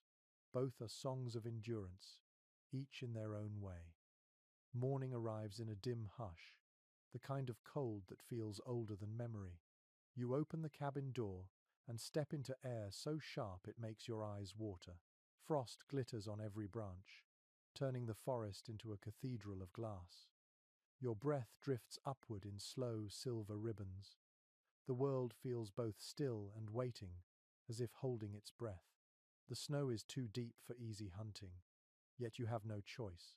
Supplies are low, and the salted meat you worked so hard to preserve is nearly gone. Today, you will have to rely on whatever small game the forest decides to offer. The big animals have vanished into the wilderness. Deer and elk have migrated south, where the wind is softer and food is easier to find. Bears sleep deep in their dens, and even wolves travel farther from human scent. What remains are the quiet survivors of the frozen world: rabbits, squirrels, and birds that cling to life in the bare trees. You pull on your snowshoes, sling your old musket across your back, and step carefully into the drifts. Your breath fogs the air with each slow exhale. Snow muffles sound so completely that your footsteps seem to vanish. The only noise comes from the creak of the leather bindings on your snowshoes and the distant tapping of a woodpecker searching for food. The silence feels strange at first, but soon it becomes part of your rhythm. You begin to listen differently, your senses sharpening. Every whisper of movement could mean a meal. Small game hunting in winter was a delicate art. Traps were often more reliable than bullets, and patience mattered more than strength. You find a hollow near a fallen log and check one of your snares. The loop of wire lies half buried in snow, untouched. You reset it and move on, feeling the numbness spreading slowly through your fingers despite the gloves. Historians have long noted how crucial small animals were to winter diets. Without them, starvation would have claimed far more settlers. One scholar called the rabbit the unsung hero of the American frontier. It was easy to underestimate the simple act of catching one, but when snow-blocked travel and grain stores ran low, that single rabbit could mean another week of life. You spot movement ahead, a flicker of brown against white. You crouch low, heart quickening. The rabbit freezes, ears sharp, eyes reflecting light like tiny mirrors. For a moment, the two of you are statues, each studying the other. Then instinct moves faster than thought. You raise your musket, exhale slowly, and fire. The sound cracks across the forest, scattering a few startled birds. When the smoke clears, the rabbit lies still. You walk toward it, the smell of black powder mingling with the clean scent of snow. You kneel beside the animal, feeling a flicker of sorrow that you do not try to hide. On the frontier, hunting was never just about necessity. It was a conversation with the land, one that demanded both respect and regret. Many settlers followed small rituals before or after a hunt. Some whispered a short prayer, some touched the earth beside the fallen creature, and others simply bowed their heads in silence. These gestures, rarely written about in formal histories, revealed a deeper understanding. To take life from the wilderness was to owe something in return. There were moments of strange beauty too, the bright flash of a red cardinal against the snow, the way rabbit tracks zigzag across open fields, playful even in peril, the soft hoot of an owl echoing through the trees at dusk. Travelers often wrote about how such sights reminded them that the world still held wonder, even when hunger pressed hard. You sling the rabbit gently into your pack and keep walking. The sky has turned pale gold, the sun weak but beautiful. You follow a line of animal tracks down to a stream half covered by ice. The sound of trickling water feels almost like a voice. You kneel, break a thin layer of ice with your hand, and drink. The water is shockingly cold, biting at your teeth, but it clears your head. For a moment, you feel a strange gratitude that even this small act is possible. Not every settler could hunt, and many depended on trapping birds instead. Nets made from hemp or horsehair were stretched between trees, baited with seeds. Quails, doves, and even crows sometimes filled the empty pots. One odd account tells of a family surviving an entire February on nothing but roasted sparrows. The letter describing it ends with the line, "We ate like kings." Perhaps it was meant as humor, or perhaps exhaustion had replaced despair with irony.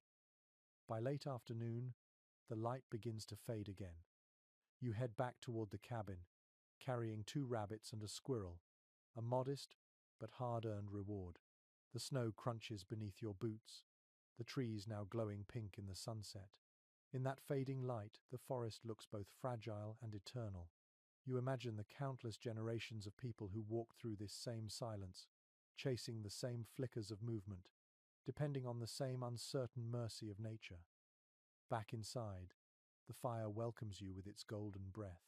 You skin the rabbits carefully, working slowly, trying not to waste a single scrap. The smell of raw meat mixes with the smoke, earthy and sharp. You drop the bones into a pot, add snow for water, and watch it melt into a thin, steaming broth. The first sip burns your tongue but tastes of victory, simple and profound. You lean back, feeling the warmth seep through your layers of wool. Outside, the stars begin to appear, bright and endless above the white forest. Somewhere far away, a fox cries out, its voice lonely but sure. You think of it not as an enemy but as another soul trying to live through the same winter. Out here, everything alive shares that single purpose. The fire crackles softly as you close your eyes. The taste of the broth lingers, smoky and rich. Tomorrow you will rise again, step into the snow, and listen for the faint, hidden sounds of life beneath the silence. The frontier does not offer comfort easily, but it rewards patience with moments of grace. Tonight, that is enough. Night stretches long and heavy, and the forest has gone quiet again. The day's hunt is done. The traps are checked, and now there is nothing left but time and the steady rhythm of the fire. You sit by the hearth, the orange light painting slow patterns across the rough cabin walls. Outside, the cold deepens, thick and relentless, pressing against every chink of wood and clay. Inside, the only movement is the lazy rise and fall of smoke curling toward the rafters. This is how most frontier nights pass, not with adventure, but with waiting. In these hours of darkness, work shifts into quieter forms. Hands that swung axes or rifles now turn to smaller tasks. You reach for a piece of leather to mend your boots, the needle biting through the thick hide. The sound is soft, almost meditative. The faint scrape of thread, the sigh of fabric, the whisper of fire. Every motion has its rhythm. For a moment, the simple act of sewing feels like the only thing tethering you to sanity. Most frontier families lived for these candlelit evenings. The day's chores left their bodies exhausted but their minds restless. So they turned to the small rituals that made the dark less oppressive: mending clothes, carving handles for tools, reading from worn Bibles, or just staring into the flames while the clock ticked slowly forward. A settler's journal from 1,810 records that the silence of night is both enemy and friend. It tests the heart but teaches the soul. That sentiment has endured across centuries because it was true for nearly everyone who faced the long winters. On the table beside you, a candle burns steadily, its flame trembling each time the wind presses against the walls. You can smell the faint sweetness of tallow mixed with smoke, a scent that clings to everything. Wax candles were rare luxuries, saved for births, weddings, and funerals. Most nights were lit by animal fat candles that hissed quietly and smoked black against the ceiling. One curious account describes settlers flavoring the tallow with cinnamon or spruce sap when they could, not for comfort but to mask the sour smell. Historians later noted that such improvisations were small acts of dignity, proof that even hardship could not strip away the human desire for grace. You turn another page in a small, tattered book beside the fire. The paper crackles as you move it, and the ink has faded from years of handling. Reading on the frontier was more than pastime. It was a form of escape. Books were scarce, often passed from one cabin to another until the covers fell apart. A single copy of Pilgrim's Progress or Gulliver's Travels might circulate through an entire valley. Families read aloud together, their voices blending with the sound of the fire, the words stretching across generations. Your own book is a simple almanac, full of weather notes and moral sayings, but the familiarity of its words comforts you. You trace a line with your finger, reading softly to yourself. The dog's ears twitch at the sound of your voice. In a world where days are ruled by labor and danger, these quiet hours become something sacred. Sometimes, when the cold feels endless, you carve. You pick up a small block of pine, and your knife, its handle worn smooth by use. The shavings fall to the floor in soft curls that smell of resin and warmth. You carve without a plan, letting the wood decide what shape it wants to take. Perhaps a bird, perhaps a face. The rhythm of cutting and smoothing fills the silence in a way words never could. Travelers once wrote that the sound of a knife against wood was as common on the frontier as birdsong in summer. It was the music of survival. Not everyone handled these long nights so calmly. Diaries from the time speak of restlessness that grew into unease, even dread. Some settlers began to imagine things in the flickering firelight, faces forming in the shadows, whispers rising from the corners. Psychologists today might call it sensory deprivation, but the people then called it the cabin fever. It was a slow unraveling of patience, a test of how long one could bear silence before it turned into noise. To fight it, families told stories. You can imagine them gathered close, bundled under blankets, the children's eyes wide as their parents spun tales of distant lands or ghostly wanderers in the snow. Each story served two purposes: to pass the time and to remind everyone that imagination still lived, even when the world outside seemed dead. One letter from a Massachusetts settler describes her husband telling stories till our shadows danced on the wall as if we had company. You reach for your cup, the last of your tea cooled to a faint warmth. The candle has burned low, its flame small and steady. The room smells of smoke, leather, and old wood. The dog snores softly by the fire. The crackling of the logs becomes the only sound left, steady as a heartbeat. You think about how strange it is that comfort in such isolation comes from repetition, the same meal, the same chores, the same nightly rituals. The predictability becomes a shield against despair. In a way, these quiet, ordinary moments are what truly define frontier life. Not the battles against nature, but the small acts that make endurance possible. Outside, the moon rises, washing the world in silver light. You glance through the window and see snow sparkling under the trees, untouched and endless. Inside, the fire glows low, painting everything in amber.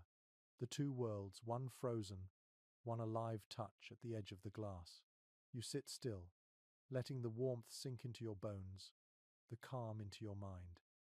The candle flickers once more, before dying completely, leaving only the dim light of the fire.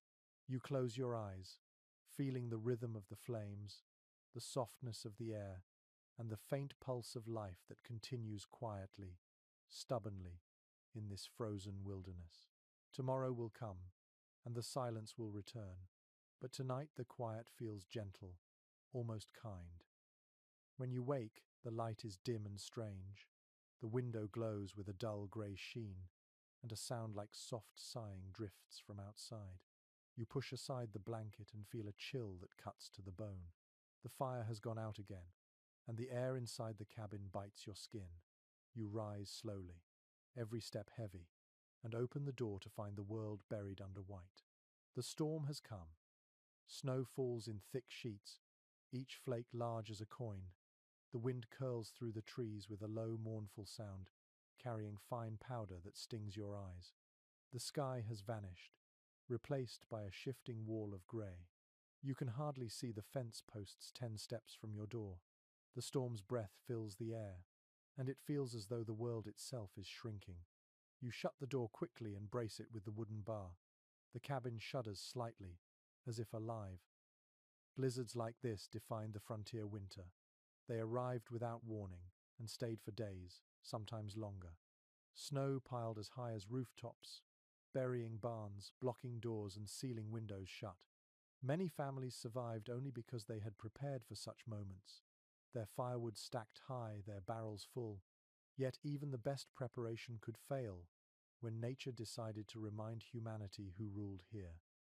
You kneel by the hearth and work to revive the fire, blowing carefully until a small orange glow appears. Smoke rises, thin and blue, filling the air with its familiar smell.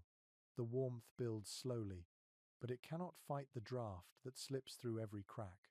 You wrap yourself in a heavy coat and sit close to the flames, listening to the storm's howl. The sound is deep and endless, a kind of music that vibrates in your chest. Old journals describe these storms in tones both fearful and reverent. One Vermont farmer wrote that the blizzard roared like a beast that would not sleep. Another, from the Wisconsin frontier, described how the wind carried voices that seemed to whisper at the edges of hearing. Some thought it was the sound of the trees bending. Others said it was the dead speaking through the snow. Folklorists still discuss whether those accounts were poetic exaggerations or fragments of truth shaped by exhaustion and fear. You spend the first hours tending the fire and checking the cabin's walls. The wood creaks and moans as the wind pushes against it. The shutters rattle like loose teeth. Every so often, snow slips from the roof with a muffled thud. It is strange how sound changes during a storm. Everything outside is distant, blurred, while inside each noise feels magnified, close enough to touch. By afternoon you try to keep busy. You stir the pot over the hearth, adding the last of the vegetables and a bit of dried meat. The scent fills the air, rich and smoky, but the taste will never match the comfort it promises. Hunger dulls the mind, but boredom can cut deeper. You patch the corner of a blanket, sharpen your knife, sweep the floor again.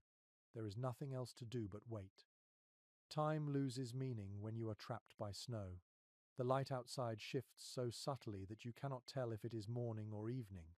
The storm erases the horizon and replaces it with an unending greyness. You light another candle, watching its flame flicker in the draught. Each moment stretches until it feels like an hour. The mind begins to wander, playing tricks in the silence between gusts of wind. In the middle of the night, the cabin groans loudly, snapping you awake. The snow piled against one wall has grown heavy, and the logs strain under its weight. You throw on your boots, grab a shovel, and push open the door with effort. A wall of white greets you. The snow nearly reaches your shoulders. You dig slowly, breath steaming, each movement a battle against the wind. The air tastes sharp, filled with tiny crystals that sting your lips. You work until your muscles burn, clearing just enough space to keep the doorway free. Then you stand for a moment, the storm swirling around you, the snow biting at your face. The sound of the wind fills your ears completely. It feels endless, like standing inside a living ocean.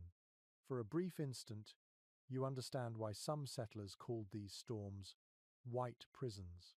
The cold has no malice, but it holds everything captive. You return to the cabin and collapse by the fire, shaking with exhaustion. The flames seem brighter now, almost golden. You hold your hands toward them, feeling the warmth creep back into your skin. Every heartbeat feels heavy but alive. The dog lifts its head, yawns, and curls closer to you. Its quiet presence steadies your mind. To pass the hours, you hum softly, an old tune you barely remember. The melody fills the room, mingling with the rhythm of the storm outside. It is strange how sound becomes a lifeline in such moments. Even a voice, however small, reminds you that the silence cannot have you completely. You think of the countless others who sat through nights like this, families in one-room cabins, travelers in snow-covered wagons, shepherds trapped with their flocks. Many of them wrote later that the hardest part was not fear, but the waiting. You cannot fight a blizzard. You can only endure it. By morning, the storm finally begins to weaken. The wind fades to a whisper, and light filters through the small cracks in the shutter. You step outside to find the world transformed. The snow glows blue in the early light, smooth and perfect, as though the land has been reborn. Every sound seems distant again, swallowed by the vastness of white. You breathe deeply, filling your lungs with cold air that feels almost pure. The storm has passed, and the cabin still stands. You have survived one more trial of the winter.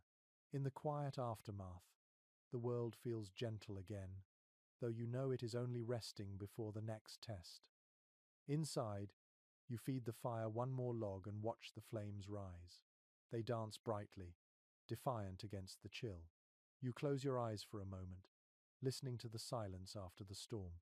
It feels clean, almost forgiving. The long night is over. The storm has left the land silent again, but not empty. You step outside into a morning that feels freshly made. The air is bright and sharp, sunlight glinting on snow so pure it almost hurts your eyes. The cold still clings to your coat, but the world looks softer now, as if the violence of the blizzard never happened. For a few breaths, the peace feels complete.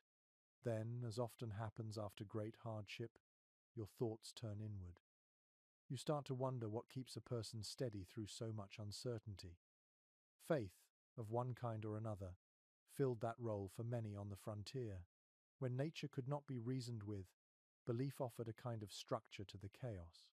You imagine yourself sitting by the fire that evening, hands clasped, whispering words that rise and vanish with the smoke. Out here, there are no churches, no bells, no polished pews. The frontier altar is the hearth, and the sermon is the wind itself. Some settlers carried small Bibles in their coat pockets, their pages stained with smoke and fingerprints. Others made simple crosses from twigs or carved verses into the handles of their tools. One farmer in Pennsylvania wrote that he kept a psalm etched into his shovel because a man should carry hope where he works. That quiet image says more about the human spirit than 100 grand cathedrals. But not all faith took a single form. For every settler who prayed to a distant god, another turned to small rituals that gave comfort when logic failed. A pinch of salt tossed into the fire to ward off bad luck. A candle left burning to keep away restless spirits. A charm sewn into a child's coat for protection. Many of these customs came from old-world folklore mixed with native traditions, blending into something uniquely American. Historians often puzzle over how much of it was superstition and how much was survival instinct disguised as ritual.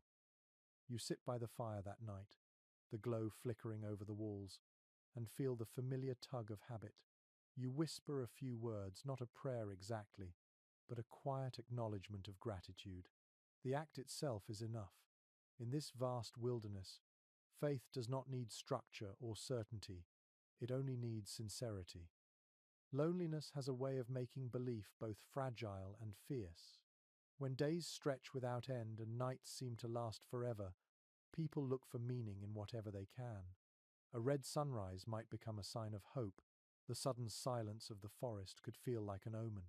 One settler's diary describes a family who believed the creaking of their cabin beams at night were the voices of angels testing the wood. Whether metaphor or madness, such thoughts carried them through another winter. A few frontier communities gathered for worship when the weather allowed, walking miles through snow to reach a neighbor's cabin. They sang hymns until their breath fogged the air, voices trembling from both devotion and cold. A visiting preacher might arrive once or twice a year, his sermons lasting hours as candles flickered and children slept under quilts. One letter from the 1,820 tells of a preacher who walked 40 miles through a blizzard to deliver communion to a single family. Some called it foolishness. Others called it proof of divine will. Scholars still discuss how such acts blurred the line between faith and sheer stubbornness. Yet faith on the frontier was not always solemn. It could also be playful, a shared superstition to keep fear away. Some families left a loaf of bread on the windowsill during heavy snow, so that wandering spirits would eat and move along. Others refused to whistle indoors in winter, believing it might call the wind inside. Even laughter itself became a kind of protection, a way to remind the mind that warmth still existed in the world. You think of all those small acts as you stare into the fire. The flames dance in patterns that feel almost purposeful, like a language older than words. Perhaps faith is not about what you believe, but how you keep believing. In a place where the world can freeze overnight, hope becomes as necessary as firewood. There were darker beliefs too. Some spoke of ghost lights over frozen fields, souls of travelers who never made it home. Others told stories of witches who could turn the snow against a man or steal warmth from a hearth. Whether real or imagined, such tales gave shape to fear, and sometimes naming a fear is the first step in surviving it.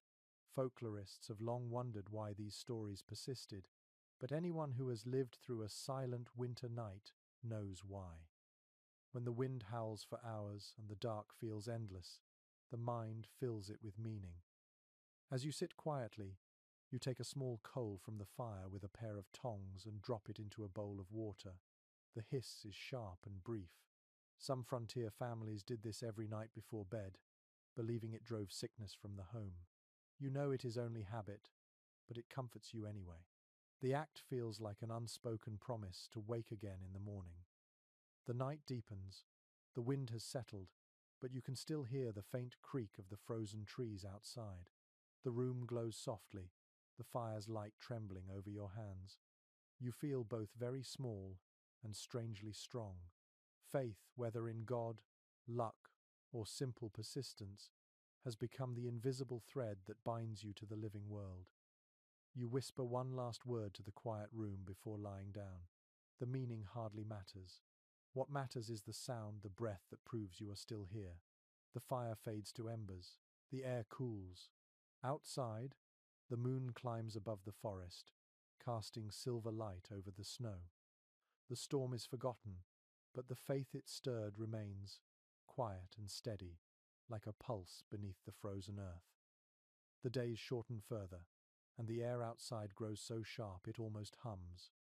You wake before dawn to the sound of frost cracking on the window pane.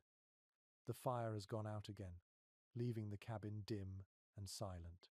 You reach for the flint and steel and coax a spark back into being. The flame rises slowly, catching on the kindling, then climbs into steady warmth. That fragile bloom of light feels like relief, but not only because of the cold. It means there will be warmth enough for two. Behind you, the quiet rustle of movement comes from beneath the quilts. Your companion stirs, pulling the blanket closer around their shoulders, the faintest sigh escaping their lips. On the frontier, affection rarely looked like what poets described. It was not flowers or courtship. It was shared labor, shared warmth, shared silence. Survival forged closeness faster than time ever could. You turn toward them and smile, the kind that needs no words. Winter has a way of shrinking the world until all that matters fits within a single room. Couples, families, even strangers thrown together by circumstance learned this truth quickly. The small cabin becomes a universe of glances, gestures, and patience. When storms raged for days, people had to find ways to live not just beside each other, but with each other. Letters from settlers often reveal this quiet intimacy. One woman wrote to her sister that she never loved him so well as when he carried in the wood without my asking. Another man described his wife mending his coat by the light of the fire, her hair catching sparks of orange, and how that sight felt warmer than the fire itself. Such moments were ordinary, yet they stitched lives together more tightly than any ceremony. Still, winter tested even the strongest bonds. Isolation magnified small irritations until they echoed in the air. Arguments over trivial things, a misplaced tool, a forgotten chore, a half-empty barrel could flare and fade within minutes, leaving a silence heavy with regret. One diary tells of a woman who began talking to her husband only through their dog after 3 weeks of snow. The entry ends with a line half joking, half serious. The dog is the best diplomat we have. Historians smile at such details, but anyone who has endured months of confinement would understand perfectly. There was tenderness, too, of the simplest kind. The gentle act of brushing snow from another's coat, the sharing of a cup of broth, the warmth of two hands meeting in the dark when words have run out. These gestures carried more comfort than entire conversations. On the coldest nights, couples slept pressed together, breath mingling, heat shared through layers of wool and fatigue. Love on the frontier was quiet but unbreakable, made not of promises but of presence. You sit beside your companion now, both of you wrapped in the same blanket watching the fire. The silence feels companionable. You can smell the faint sweetness of the burning wood and hear the low hum of the wind outside. Their hand finds yours, rough from work but warm. For a moment, the world outside ceases to matter. Even in such closeness, there was always risk. Childbirth in winter was perilous, often carried out by candlelight and prayer. Neighbors might arrive too late, or not at all. Yet there are countless stories of resilience, women delivering babies alone, fathers heating water and cutting swaddling cloth with trembling hands. One frontier midwife wrote in her worn notebook that, "A new cry in a snowstorm is the sound of hope itself." That line feels true in your bones, even now. Not all affection was between couples. Families depended on one another, bound by necessity and affection alike. Children brought laughter into the long nights. Friends became kin. Neighbors who shared supplies or news during blizzards often forged bonds deeper than blood. Sociologists today note that these small, cooperative networks may have been the only reason entire settlements survived the harshest years. Frontier love, in all its forms, was practical, patient, and enduring. You look across the room and notice a small carving on the table, a bird whittled from pine during one of those endless nights. Its wings are uneven, but it carries a quiet grace. Your companion had made it weeks ago, perhaps without knowing why. Now, it seems like a message carved in silence. Beauty can still exist where life is hardest. The wind outside rises again, brushing against the cabin walls. Snowflakes drift past the window like falling ash. You rest your head on their shoulder and feel their steady breathing. The firelight flickers on your joined hands. It feels fragile, this warmth, but real enough to last through another storm. A letter from an old preacher once described love on the frontier as the hearth of the soul in a world of cold. You think about that as the night deepens. Affection here is not loud or dramatic. It is the soft steadiness that holds life together when everything else is frozen. It is a shared blanket, a shared silence, a shared belief that morning will come. You close your eyes and listen to the rhythm of two heartbeats blending with the sound of wind. The world outside is still and wide, but inside this small room there is warmth, light, and a quiet kind of grace.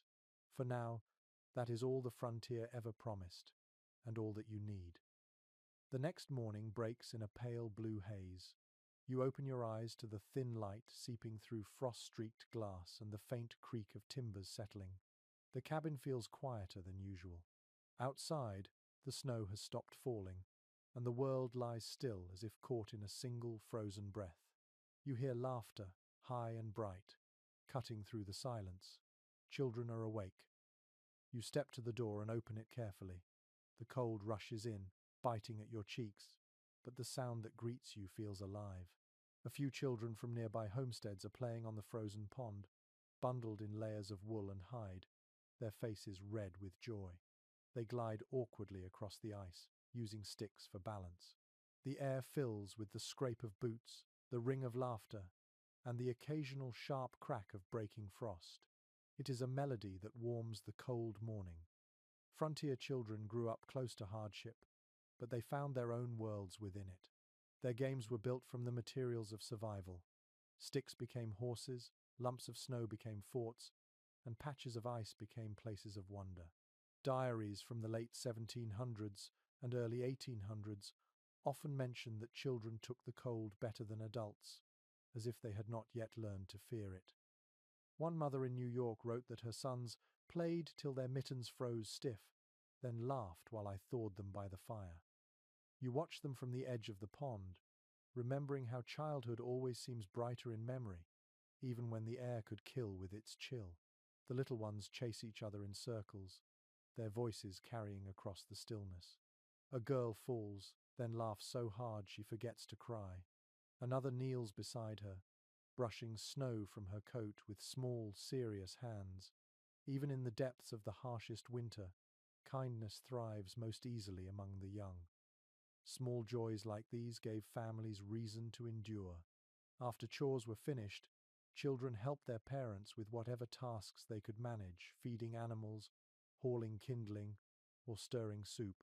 Yet they also brought imagination to the dark months. In some cabins, they would draw with charcoal on the walls or carve tiny animals from scraps of wood.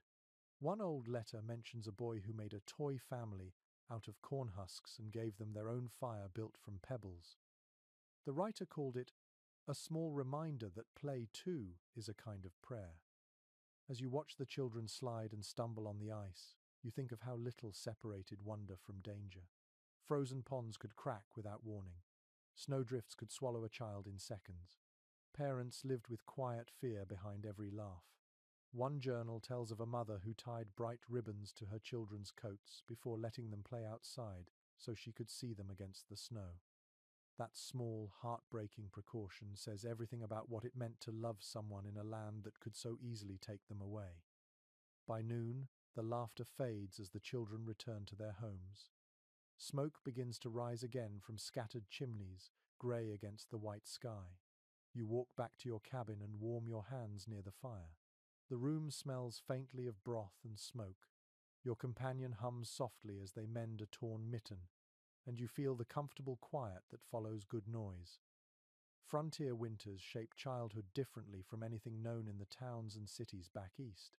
There were no schools for months at a time, no neighbors close enough for easy play. Learning came from watching how to chop wood, how to read tracks, how to listen for the tone of the wind that signaled a storm. Children grew into responsibility quickly, but they carried an optimism their parents sometimes lost. A curious passage from a traveler's diary tells of visiting a cabin during a blizzard and finding the children teaching the adults a new game involving carved dice. The adults had been listless for days, but the laughter returned with the sound of rolling wood on the table. The traveler wrote, "They brought the sun into the room without a match." Folklorists who later studied these accounts often concluded that play was not just recreation but emotional survival. In the evenings, when chores were done, families often gathered around the fire to tell stories. Some were moral tales, others old legends from across the ocean, and some were born right there on the frontier. Children listened with wide eyes as their parents spoke of glowing lights over frozen lakes or hunters who turned into stars. These stories, told night after night, shaped a shared imagination that outlasted hunger, cold, and fear. You sit now by the fire, hearing echoes of such stories in your mind. Outside, the pond has fallen silent again, its surface smooth under the pale moon.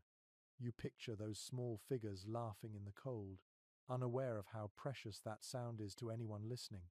The innocence of their play feels like defiance, a reminder that life can still be light-hearted, even when the world has hardened around it. You take a slow breath and let the warmth of the fire settle into your chest. Tomorrow, the children will return to their chores and lessons in endurance.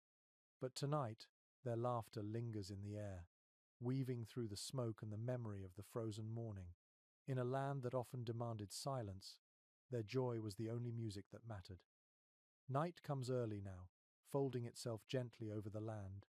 The light fades slowly through shades of violet and ash until the snow glows blue in the moonlight. Inside, the fire burns low and steady, filling the room with that slow rhythm that has become the pulse of your winter life. The day's work is finished, the traps are checked, the animals fed, the children quiet. There is nothing left to do but sit near the hearth and let the silence speak. Then you hear it, a faint sound, not from outside but within the cabin itself, a low humming, soft and uncertain. You turn to see your companion at the table, carving a piece of wood into the shape of a fiddle. The motion is careful, reverent almost, as though the sound it will one day make already exists in the room. Music, you realize, is the one luxury the wilderness cannot deny. Few things carried people through the frontier winter like music and memory. Even in the harshest months, settlers found ways to fill the silence with sound. Fiddles, flutes, harmonicas, and homemade whistles, all instruments carved or improvised by hand. A visitor to an early settlement in Ohio wrote that on Sunday evenings, the cabins glowed with song more than with light. The melodies were simple folk tunes brought from Scotland, hymns from New England, ballads from Germany, but they wove comfort into the long nights like thread through fabric. You watch as the carving continues, the knife glinting softly in the candlelight. The sound of wood scraping is gentle, rhythmic, almost musical in itself.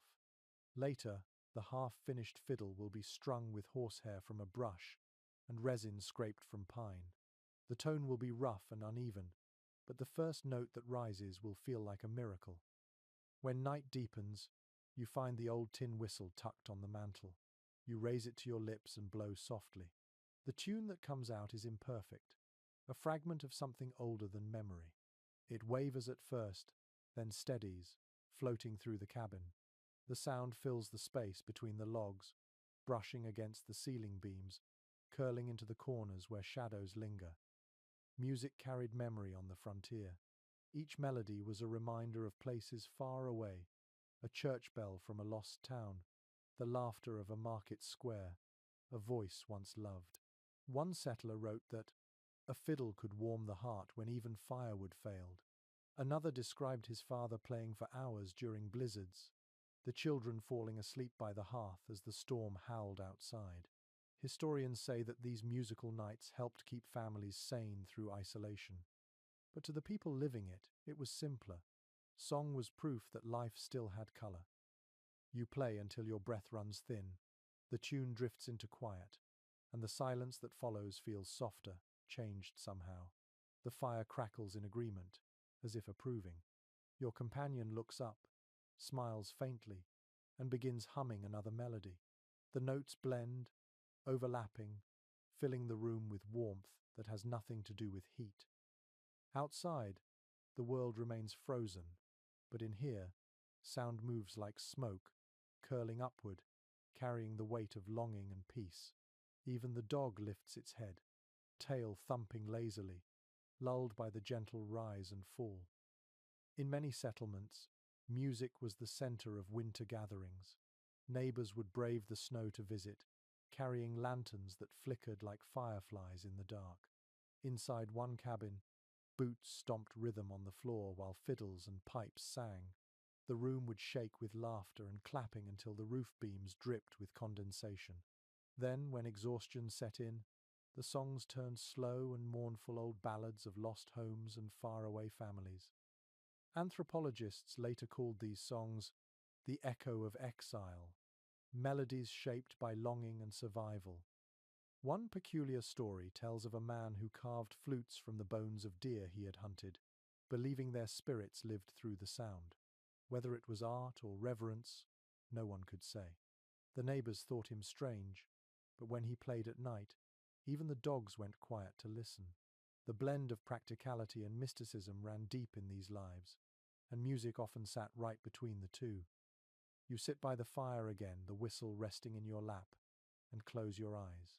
The tune still lingers in your head, looping gently like the rhythm of a heartbeat. Every winter note seems to hold a piece of something larger, a promise, a memory, a dream of spring. You understand now why the settlers sang even when no one was there to listen. Sound was a way to remind themselves that silence did not own them. You glance at the small shelf by the wall where a few personal treasures rest. A wooden cup, a folded letter, a shell from a river far away. Each carries its own music, though you cannot hear it. The letter crackles faintly when moved.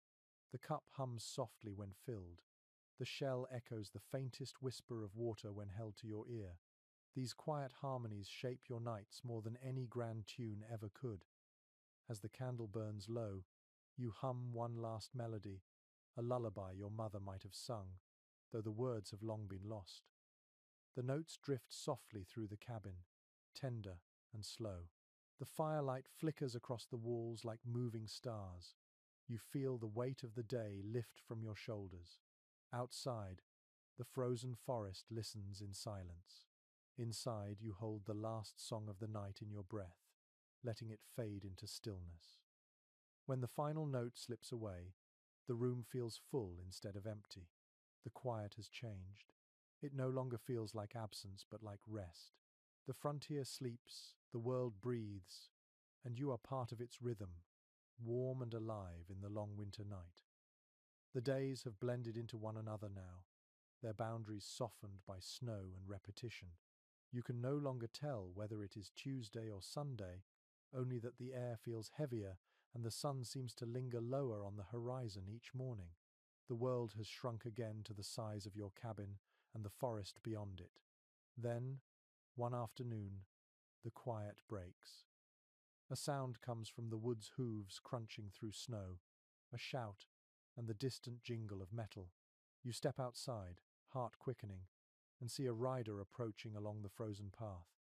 His coat is dusted with frost, his horse breathing clouds of steam. Slung across his back is a leather satchel sealed with wax.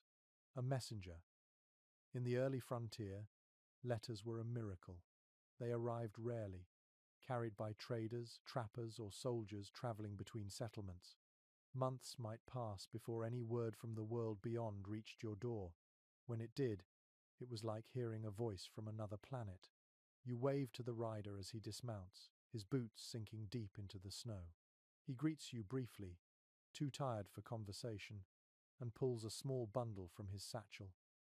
Inside are two letters tied with string, one for you and one for your neighbor miles downriver. Your hands tremble slightly as you hold the envelope. The paper feels thin, fragile as dried leaves.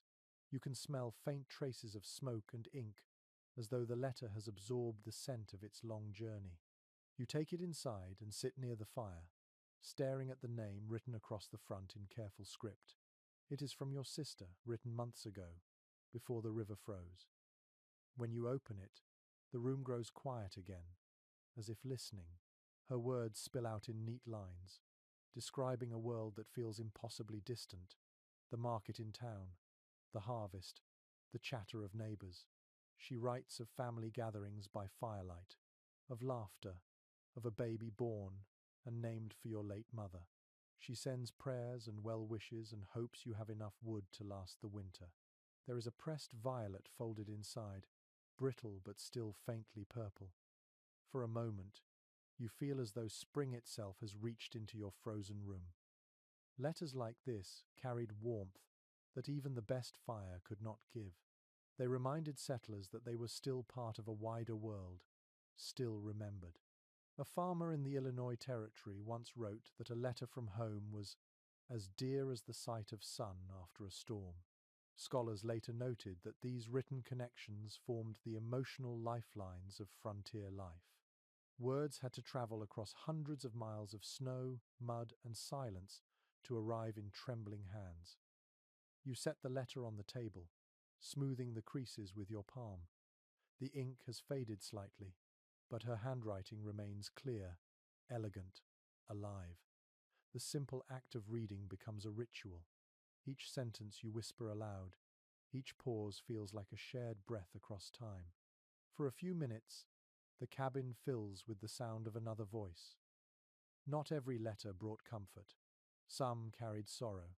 Families received news of sickness, of lost ships, of wars far away. One tragic note preserved in a museum tells of a man who learned of his brother's death nearly a year after it happened. The writer apologized for the delay, explaining that the river routes had frozen early. The letter ends with a line that still catches the heart. We buried him in the thaw. You sit quietly, tracing the edges of the violet. Outside, the world is still white and endless, but inside you feel tethered again. Someone thought of you, wrote to you, and that thought crossed forests, rivers, and storms to reach your small wooden home. It is enough to make the loneliness ease for a while. Later that evening, you take out a small scrap of paper and dip your pen in the last of your ink.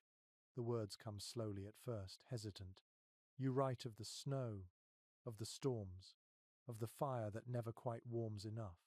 You describe the sound of the river freezing and the strange beauty of the moonlight on the trees. You thank your sister for her letter, for the flower, for remembering. When you finish, you fold the paper carefully and seal it with a bit of wax from a candle. It will wait by the door until someone passes through again, maybe next week, maybe next month. In this frozen world, communication is measured not in speed but in hope. Before you sleep, you read her letter one more time by the flickering light. The words seem to glow softly, as if carrying a warmth that ink alone could not contain. You tuck it into a small wooden box beside the hearth, next to other letters, tiny treasures of connection in a vast, indifferent land. Outside, the snow begins to fall again, covering the rider's tracks until they vanish completely. But inside, your world feels wider now, your heart less heavy. For the first time in weeks, the cabin feels full of voices. The words linger long after you lie down, wrapping you in memory and belonging. Somewhere, far away, someone might be reading your letter too, by another fire, under the same cold sky. The next morning begins with a low hunger that gnaws at your belly before you even open your eyes. You sit up slowly, the blanket heavy with frost along the edges, and listen to the faint hiss of wind outside. The cabin smells of wood smoke and old broth, but the pot hanging over the hearth is empty. The fire has burned down to a small glow, barely alive. You realize with a small dread that the food stores are nearly gone. Every frontier family faced this moment eventually. No matter how careful the planning, no matter how well stocked the cellar, winter always lasted a little longer than expected. You lift the trapdoor to check your supplies again.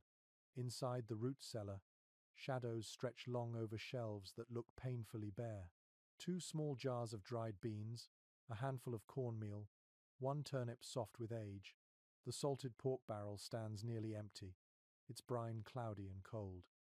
You close the lid quietly, as if not to wake something sleeping there. Hunger changed people on the frontier. It stripped away pride and turned survival into a kind of negotiation with the land. Families rationed portions with ruthless precision, counting out every spoonful. Meals became measured ceremonies. One diary from the winter of 1798 records a woman dividing a loaf of bread into 12 equal pieces and marking each with her initials to prevent quarrels. That kind of hunger left memories that never faded. You light the fire again and melt a pot of snow for water. The sound of it bubbling is comforting even before there is anything to cook. You add the last handful of beans and a pinch of salt, stirring slowly. The smell is thin but warm, filling the small space with something that almost feels like abundance. You sit and watch the pot, your thoughts drifting like the steam curling upward. Old letters tell of how settlers turned to strange or desperate meals when provisions ran low. Boiled bark, roasted shoe leather, broth made from whatever bones remained. One particularly curious entry from a Tennessee homestead describes a recipe for coffee brewed from toasted cornmeal and maple sap. It tasted terrible, the writer admitted, but it kept the illusion of comfort alive. Historians still argue whether that story is literal truth or frontier folklore, though the tone of the letter suggests grim honesty. You taste your thin soup carefully. It burns your tongue, but the flavor of salt and earth is enough to keep your hands from shaking. Hunger dulls after a while, replaced by a light-headed calm. You think about the people who faced winters like this before you and wonder what kept them from giving up. Some had faith, others stubbornness, others simply no choice. One thing binds them all. They found meaning in the smallest victories, like a meal that fills the stomach even halfway. Outside, the wind carries the faint creak of the trees, a rhythm you now know by heart. You step out briefly, pulling your coat tight, and look toward the frozen woods. The snow glints pale gold under a weak Sunday. No birds move, no tracks cross the clearing. You know there will be little game now, but still you check the traps out of habit. Each is empty, crusted with frost.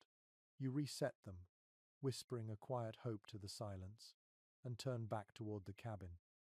Inside, the fire pops sharply, startling you for a moment. You ladle the last of the broth into a cup and drink it slowly, letting each sip linger. The warmth spreads through your chest, a faint echo of what fullness used to feel like. For now, it is enough. Frontier hunger was not always physical. Sometimes it was the hunger for something familiar, a taste, a smell, a sound from home. Settlers wrote about missing the smell of baking bread or the crunch of fresh apples, things so ordinary they had never thought to treasure them. One letter from a woman in the Kentucky wilderness confessed that she dreamed of the sound of my mother's spoon against the pot more than of heaven. That simple longing speaks volumes about what deprivation does to the heart. To fight the monotony of hunger, people invented flavor. They boiled pine needles for tea, dried wild herbs, or added ash to porridge for a hint of mineral taste. Some even baked ash cakes, flat rounds of cornmeal cooked directly on coals. When done right, the outer layer turned black while the inside stayed soft and sweet. You decide to try it, mixing your remaining cornmeal with snowmelt until it forms a rough dough. You pat it flat and set it carefully among the embers. The smell is sharp and smoky. When it is done, you scrape off the ash and take a bite. It is gritty, faintly sweet, strangely satisfying. You think about how the frontier redefined comfort. Luxury became a hot meal, a full fire, a day without frostbite. Even the poorest scraps could feel rich when shared. In some settlements, neighbors gathered during the leanest weeks, combining what little they had into communal stews. There is an account of one family adding a single onion to another's pot as a gesture of friendship. The writer called it a feast made from faith. You sit by the fire, licking the crumbs from your fingers, and glance at the window. Snowflakes drift lazily against the glass, catching the orange light from the hearth. The hunger has quieted for now, but the awareness of scarcity lingers. Tomorrow you will check the traps again, maybe try fishing through the ice. For tonight, you let yourself rest. Your companion stirs beside the hearth, wrapping another blanket around their shoulders. You hand them a small piece of ash cake, and they take it wordlessly, their eyes soft with gratitude. The two of you eat in silence, the firelight flickering over tired faces. Outside, the cold presses close, patient and endless. Inside, you share the last meal of the day and, for the moment, feel human again. You wake to the sound of howling far away, long and low like the mournful call of a horn. At first it blends with the wind, but soon you recognize the rhythm. Wolves. You rise slowly, your breath clouding the air as you listen. The sound drifts closer, carried across the frozen valley. It echoes between the trees, multiplied until you cannot tell if there are 3 or 30. Predators were the constant shadows of frontier life. When food ran scarce for humans, it vanished for animals too. Wolves, foxes, and sometimes bears crept near settlements in search of easy prey. The fear they brought was not always for one's own life, but for the animals that meant survival. Cows, sheep, dogs, horses. You move to the window and peer into the grey morning light. The snow beyond the fence looks untouched, but you can feel the tension in the air. You step outside, boots sinking into the drifts. The forest feels still, every sound sharper than usual. Somewhere, a crow caws once and then falls silent. You walk toward the animal pen, rifle slung over your shoulder, eyes scanning the tree line. For a long moment, nothing stirs. Then, in the distance, you catch movement shadows shifting between pines, low to the ground, quick. Your pulse quickens. Wolves on the frontier were both feared and admired. Early settlers wrote about them with a kind of grim respect. One man in Maine described them as ghosts of the snow, seen only when they choose. Another called them neighbors that test our fences. These creatures symbolized the wild that refused to be tamed, the part of nature that did not bend to human will. You find the tracks near the barn paws pressed deep into the snow, circling but not yet close. The prints are fresh. You kneel to examine them, the cold biting through your gloves. The air smells of pine and something faintly metallic, like blood carried on the wind. You stand slowly and check the latch on the pen, reassuring the trembling cow with a quiet voice. Its breath steams in the air, mingling with yours. That night, the howling begins again, closer this time. The sound crawls through the dark, winding between the cracks of the cabin walls. You stir the fire until it burns brighter and keep your rifle near. The dog lifts its head, growls once, then goes silent. The two of you wait, every nerve tuned to the smallest sound outside. Stories of wolf attacks filled early journals, though modern historians suspect most were exaggerated. Still, there are verified accounts of livestock torn apart, of travelers surrounded on the road. Some settlers claimed that wolves grew boldest on nights when the moon was brightest, drawn by hunger and curiosity alike. Others insisted that if you stared long enough into the trees, you could sometimes see their eyes shining like cold lanterns. A curious superstition arose from such nights. Families hung bits of metal old spoons, pieces of chain outside their doors to rattle in the wind, believing the noise frightened predators away. In one valley of Pennsylvania, settlers even set mirrors along fences to confuse the night creatures. Folklorists debate whether this came from European custom or was invented here, born of long hours and creeping fear. You sit awake long after midnight, staring into the fire. The flames twist and crackle, reflecting in the glass of the window until they almost seem alive outside too. The howls fade, replaced by the softer hiss of falling snow. Exhaustion settles in your bones. You close your eyes for a moment, hand resting on the rifle, and drift into uneasy half-sleep. When dawn comes, the silence feels heavier. You step outside into the still air, and the world looks clean, untouched. Then you see it, tracks again, closer this time, looping through the yard before disappearing into the trees. They never approached the door, but you can tell they lingered near the barn. You follow the prints a few steps before stopping. The forest stands calm and bright, indifferent. The wolves have moved on, for now. You breathe deeply, letting the cold fill your lungs. It feels sharp but clean, like new air. You think about the balance that has always existed here, predator and prey, cold and fire, hunger and survival. The settlers wrote about conquering the wilderness, but perhaps that was never true. No one conquers a thing they depend on. You realize that to live here is to live in conversation with danger, not victory over it. Back inside, you hang the rifle on its peg and sit near the fire again. The dog curls up at your feet, its body warm against yours. You scratch behind its ear, grateful for its company. The fire hums softly, and the cabin smells of wood smoke and peace. You think of the wolves out there, padding silently through the snow, their breath rising in plumes beneath the same pale sky. You no longer feel fear, only understanding. They are surviving in their way, just as you are in yours. In an old traveller's letter, written during one such winter, he ends with a line that fits this moment perfectly. The wolves sang to the moon, and I to my fire.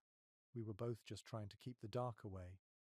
You sit a little longer, listening. Outside, the forest sleeps again, and the light through the frosted window turns gold. The balance holds. The air changes. You feel it before you see it. The wind that once cut sharp and clean now carries the faintest scent of water and soil. The snow no longer crunches under your boots. It sighs, heavy and damp. When you step outside, the horizon glows faintly pink, and drops of meltwater fall from the eaves with a soft, irregular rhythm. The thaw has begun. Spring on the frontier is not a gentle thing. It arrives suddenly, impatiently, as if the world has grown tired of its own stillness. The ice on the river groans and cracks like a breaking mirror, sending shudders through the air. Streams appear where none existed before, carving new paths through the snow. For a moment, the sound of water everywhere feels joyful, almost holy. Then you remember the danger that comes with it. You stand on the riverbank and watch the ice heave. The surface swells and splits, slabs of white sliding atop each other before vanishing into rushing black water. The sound is deep and relentless, a voice that fills the valley. Every year, someone misjudges this moment, trusting the ice one day too long. In the letters of settlers, the thaw is remembered with both relief and fear. The river gave back what it had taken. one wrote after finding a drowned ox weeks later. Nature returned its debts, but never with mercy. You move along the edge, keeping your distance. The air smells of mud and moss for the first time in months. Beneath the melting snow, the ground oozes and clings to your boots. The forest drips from every branch, droplets falling like beads of glass. The first birds have returned too, timid and thin-voiced. Their calls echo across the clearing, hesitant at first, then confident, as if testing whether the cold is truly gone. Inside the cabin, the warmth feels different now. The fire still burns, but less fiercely. You open the shutter for the first time since autumn and let a faint breeze wander through. It carries the scent of wet bark, soil, and something like possibility. You close your eyes and breathe it in, your lungs aching with gratitude. The dog stirs, yawns, and lies back down, content with the sudden softness in the air. Yet the thaw brings as much trouble as it does relief. Snowmelt turns paths into rivers and cellars into swamps. Barrels swell and split, roofs leak, and everything that had been preserved carefully through winter risks ruin. Mold creeps into the corners of grain stores, and salt turns damp in its barrels. The thaw was called the betrayer by old farmers for a reason. It promised freedom but took its toll before granting it. One of your neighbors once said, "You never trust a thaw until the frogs sing." That was wisdom earned through years of disappointment. Early warmth often ended in frost that returned overnight, killing what dared to bloom too soon. Historians note that frontier diaries are filled with entries describing this cycle of hope and loss. The first buds blackened, the first calves born too early, the first green shoots buried again by surprise snow. Renewal, even here, demanded patience. You spend the afternoon repairing the cabin's drainage ditch, shoveling slush and mud until your shoulders ache. The earth beneath the snow is slick and dark, rich with decay. Worms twist in the thawing soil. You can almost feel the pulse of the world waking up beneath your feet. The work feels different now, less desperate, more like preparation for something new. In the evening, the sound of dripping water has become constant, a steady percussion against the roof. You sit by the hearth, though the fire burns low. The light outside lasts longer now, stretching into evening like a promise. For the first time in months, you do not feel trapped. The walls around you seem less like boundaries and more like shelter. Old letters describe this time of year as the season of mud and miracles.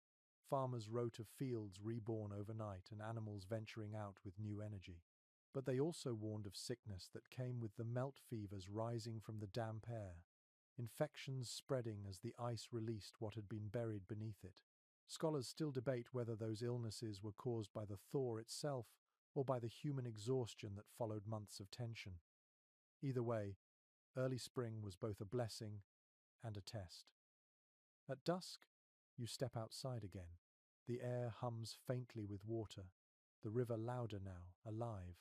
In the fading light, you see patches of bare ground, dark and glistening like ink. Between them, stubborn clumps of snow remain, shining in the half-light like memories that refuse to fade. The sky above is streaked with gold and violet, and for the first time since autumn, you can smell the earth clearly. You crouch and scoop a handful of wet soil. It's cold and soft, gritty between your fingers, but it feels like hope itself. All through winter, you have watched the world die a little each day. Now, in your hands, is proof that it will live again. As the first stars appear, you stand quietly, listening to the river's song. The air is still cool, but no longer cruel. You can almost imagine the grass returning, the fields greening, the wildflowers pushing through the soil. The thaw is not mercy, it is a reminder that endurance has meaning. You survived the silence, the hunger, the storms, the earth survived too. Inside, you light one last candle before bed. Its flame flickers gently, reflecting off the wet sheen on the window pane. Outside, the water keeps running, steady and endless, as if the land is sighing with relief. Tomorrow, you will begin again. rebuilding what the cold has broken. For tonight, you simply listen to the sound of melting ice and let it sing you to sleep. The morning light feels almost golden now, softer on your skin, warmer on the walls. When you step outside, your boots sink into mud instead of snow, and the air smells like wet leaves and waking earth. A thin mist curls from the ground, and for the first time in months, the sun feels like something more than decoration. It warms your face. It touches the world. The long freeze is finally releasing its grip. You take a slow walk along the edge of the woods. The sound beneath your feet has changed. No more crunch of ice or crack of frost, but a thick, satisfying squelch. The snow is melting in patches, revealing the flattened remains of last year's grass. The ground glistens, and the air vibrates with the soft drip of water falling from branches. Every sense feels alive again. The first task after winter was always the same: cleaning what the cold left behind. You start by dragging broken branches from the yard, clearing away the debris of storms. The logs you stacked months ago have sunk slightly into the earth, their edges damp and mossy. You lift each one carefully, shaking off the mud, stacking them anew. Every motion feels like a quiet declaration that you are still here. Inside the barn, the air is musty but full of promise. The tools hang in a neat row, their metal dulled by rust. You take a rag and begin to polish them one by one. The sound of metal scraping against cloth fills the stillness. Soon, the faint gleam returns. It is slow work, but good work. Settlers used to say that cleaning after winter was the first prayer of spring. It was less about tidiness and more about gratitude, thanking the walls that held, the roof that didn't collapse, the tools that still waited to serve. A curious entry from a frontier diary describes how some families marked the thaw with what they called the airing. On the first warm day, they would open every door and window to let the winter out. Bedding, clothes, and rugs were carried outside, hung in the breeze, and beaten clean with sticks. The writer said the sound of it was like laughter shaking off the snow. You think of that now as you spread your blankets on a fence post, watching the wind ripple through them. The smell of sun-warmed fabric feels almost sacred after so many months of smoke and closed air. Even the animals seem to know the season has changed. The cow bellows softly from its pen, impatient for grass that has not yet grown. The hens scratch at patches of thawed earth, restless and noisy. You scatter the last handful of grain, smiling at their sudden flurry of movement. Life is stirring everywhere, cautious but determined. By midday, the light grows stronger, and you can hear the river in full voice beyond the trees. The ice that once silenced it has vanished, replaced by rushing water that sparkles like broken glass. You walk to the bank and stand for a while, listening. The river sounds impatient, like something long restrained that has finally remembered its freedom. Old journals often speak of this season as both joy and labor. The ground must be ploughed anew, the seeds prepared, the fences repaired where snow and wind tore them apart. A man in an 1824 letter called Spring the busiest mercy of the year. The work was endless, but it came with the promise of harvest and warmth. Hope, like the earth, needed tending. You return to the cabin as the sun begins to dip, its light softening to honey. Inside, the air smells faintly of mud and pine sap. You wash your hands in a basin, watching the water cloud with soil, and for once, dirt does not feel like a stain. It feels like proof of life. Your companion sits near the hearth, mending a basket that cracked in the cold. They look up and smile as you enter, eyes reflecting the fire's low glow. You sit beside them, shoulders touching, both of you silent in the easy way that comes after long months of surviving together. The quiet no longer feels heavy, it feels earned.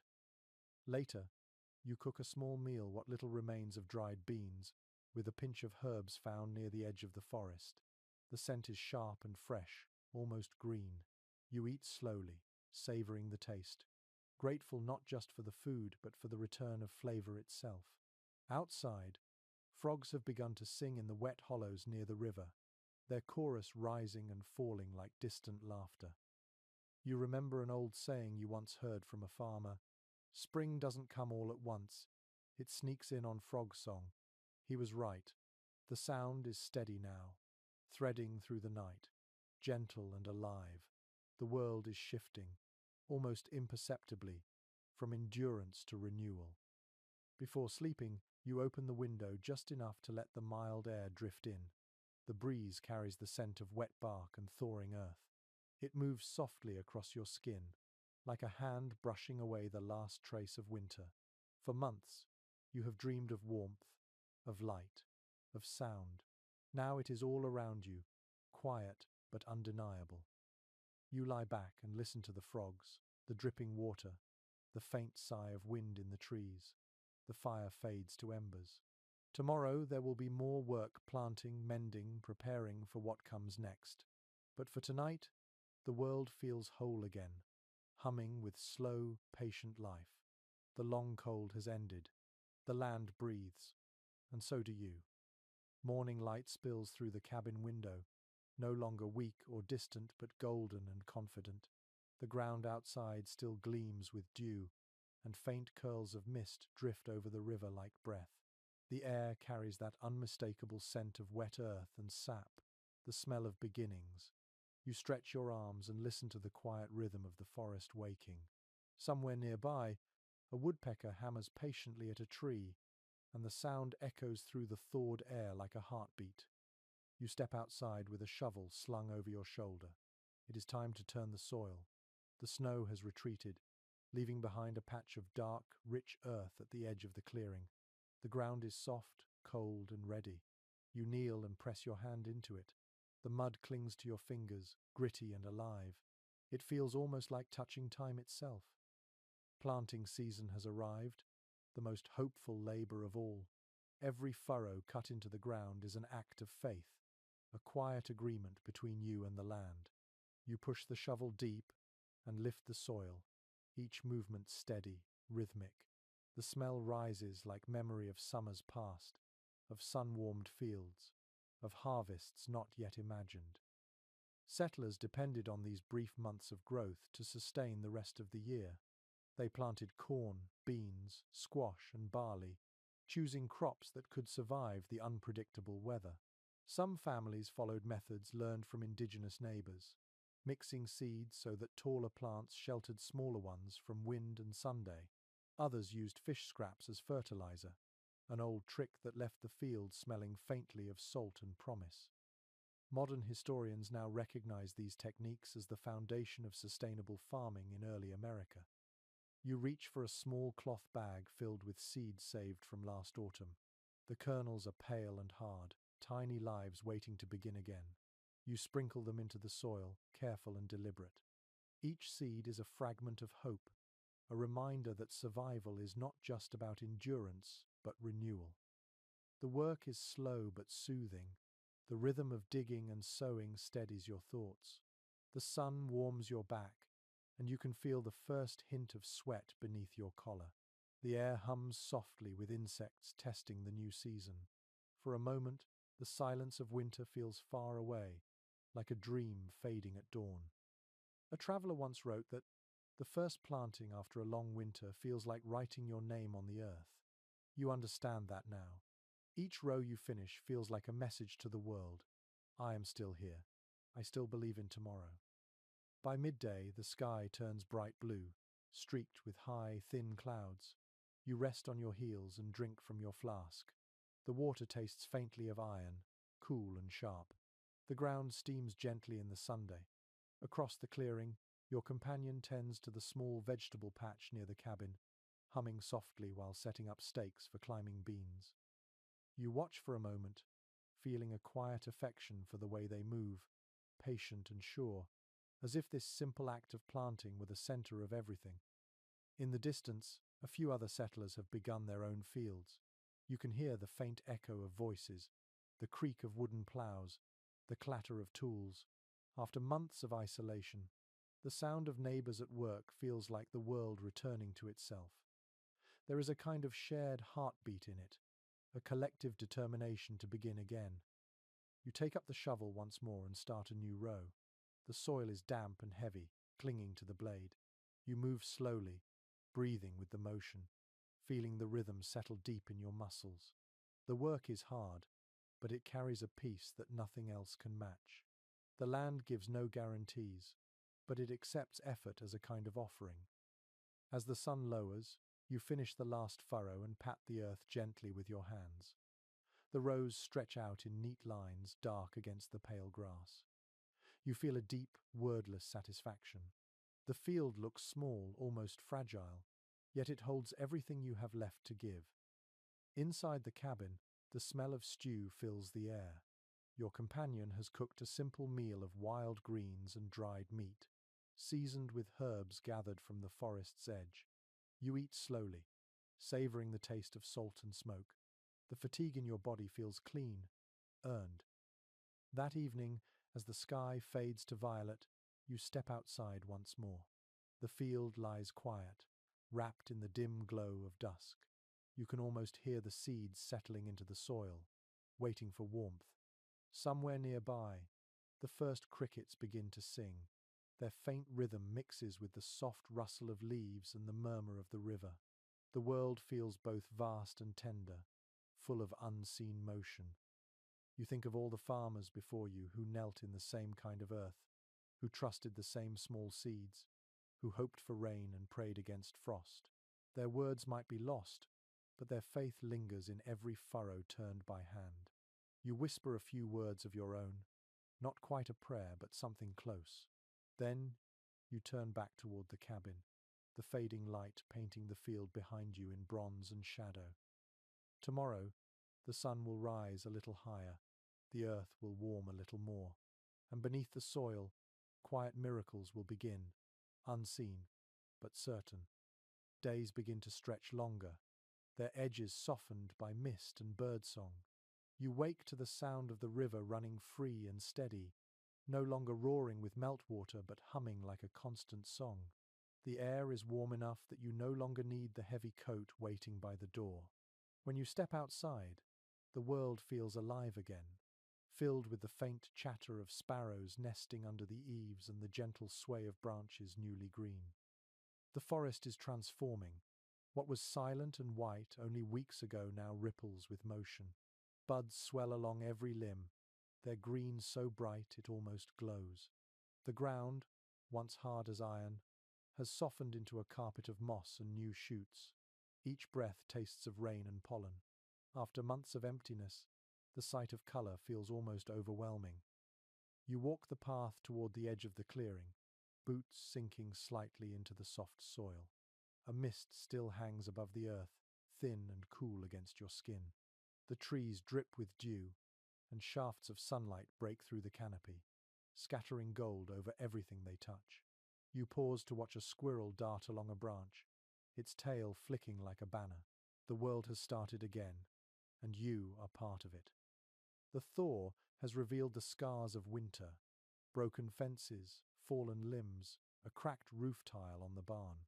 You run your hand along the wood, rough beneath your fingers, and feel the rhythm of work calling you again. Spring is kind, but she demands effort. Survival may have been the task of winter, but rebuilding belongs to spring. You fetch the tools from the shed, their metal heads cold and dull in the light. The first swing of the hammer sends a clean sound ringing through the air, startling a pair of birds from a nearby bush. You cannot help but smile. That echo, after so many months of muffled silence, feels like a heartbeat returning to the land. Repairs on the frontier were more than maintenance. They were declarations of endurance. Families patched roofs with bark and moss, reinforced walls with mud, and sealed cracks with animal fat. Every repair told a story. A farmer in one surviving diary from 1813 wrote that each spring, the house must be rebuilt from the bones of its own survival. The phrase lingers in your mind as you replace a board on the fence, the wood fresh and pale against the older grey. Your companion joins you, carrying a bucket of nails and a quiet grin. Together, you fall into rhythm, hammer and hand, wood and laughter, silence and sighs. The work is slow, but the sound of it fills the clearing like music. Sweat beads on your forehead, mixing with sawdust and sunlight. The air smells of pine and effort. Later, when the work pauses, you sit together by the riverbank. The water glimmers in motion, clear enough to see the pebbles below. You dip your hands in, the cold biting pleasantly at your skin. The reflection that stares back at you looks older, harder, but also steadier. Winter has carved its lines, but spring has softened them. Across the river, the forest hums with life. Frogs croak in the shallows, and the wind stirs through the leaves with a whisper that sounds almost like speech. For a moment, you imagine the trees remembering everything they have seen. The snow, the storms, the endless stillness. The frontier always keeps its history, though it rarely tells it out loud. As the afternoon warms, you begin mending tools, sharpening blades, oiling handles, tightening rope. The sound of the whetstone against metal is steady and satisfying. Sparks flicker faintly in the sunlight. Each tool, each motion, carries its own kind of memory.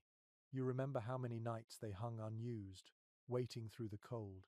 Now they are alive again, ready to build instead of merely endure.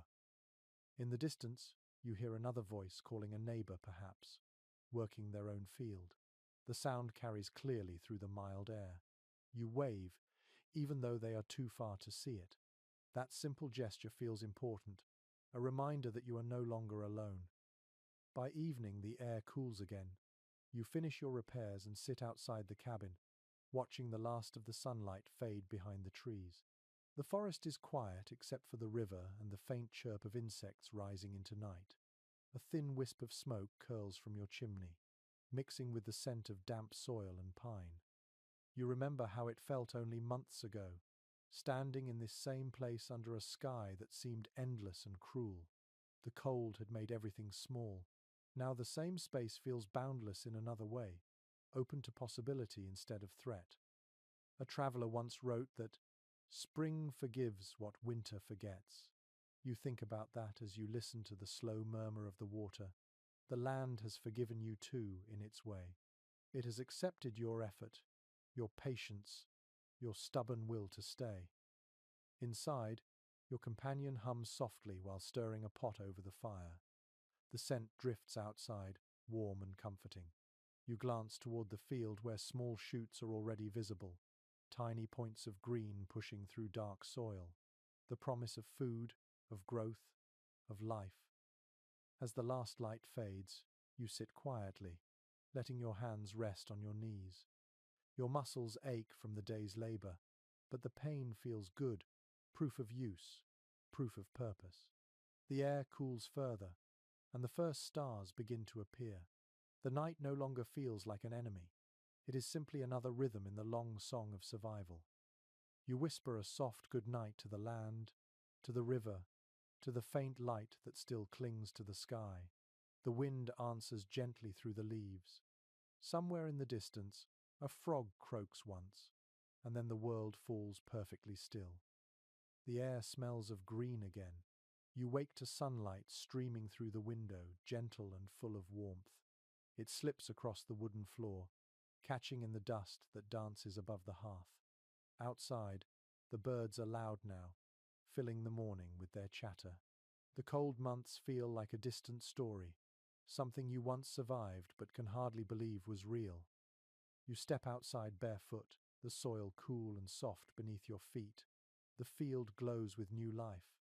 Rows of seedlings stretch toward the sun, their tiny leaves trembling in the breeze.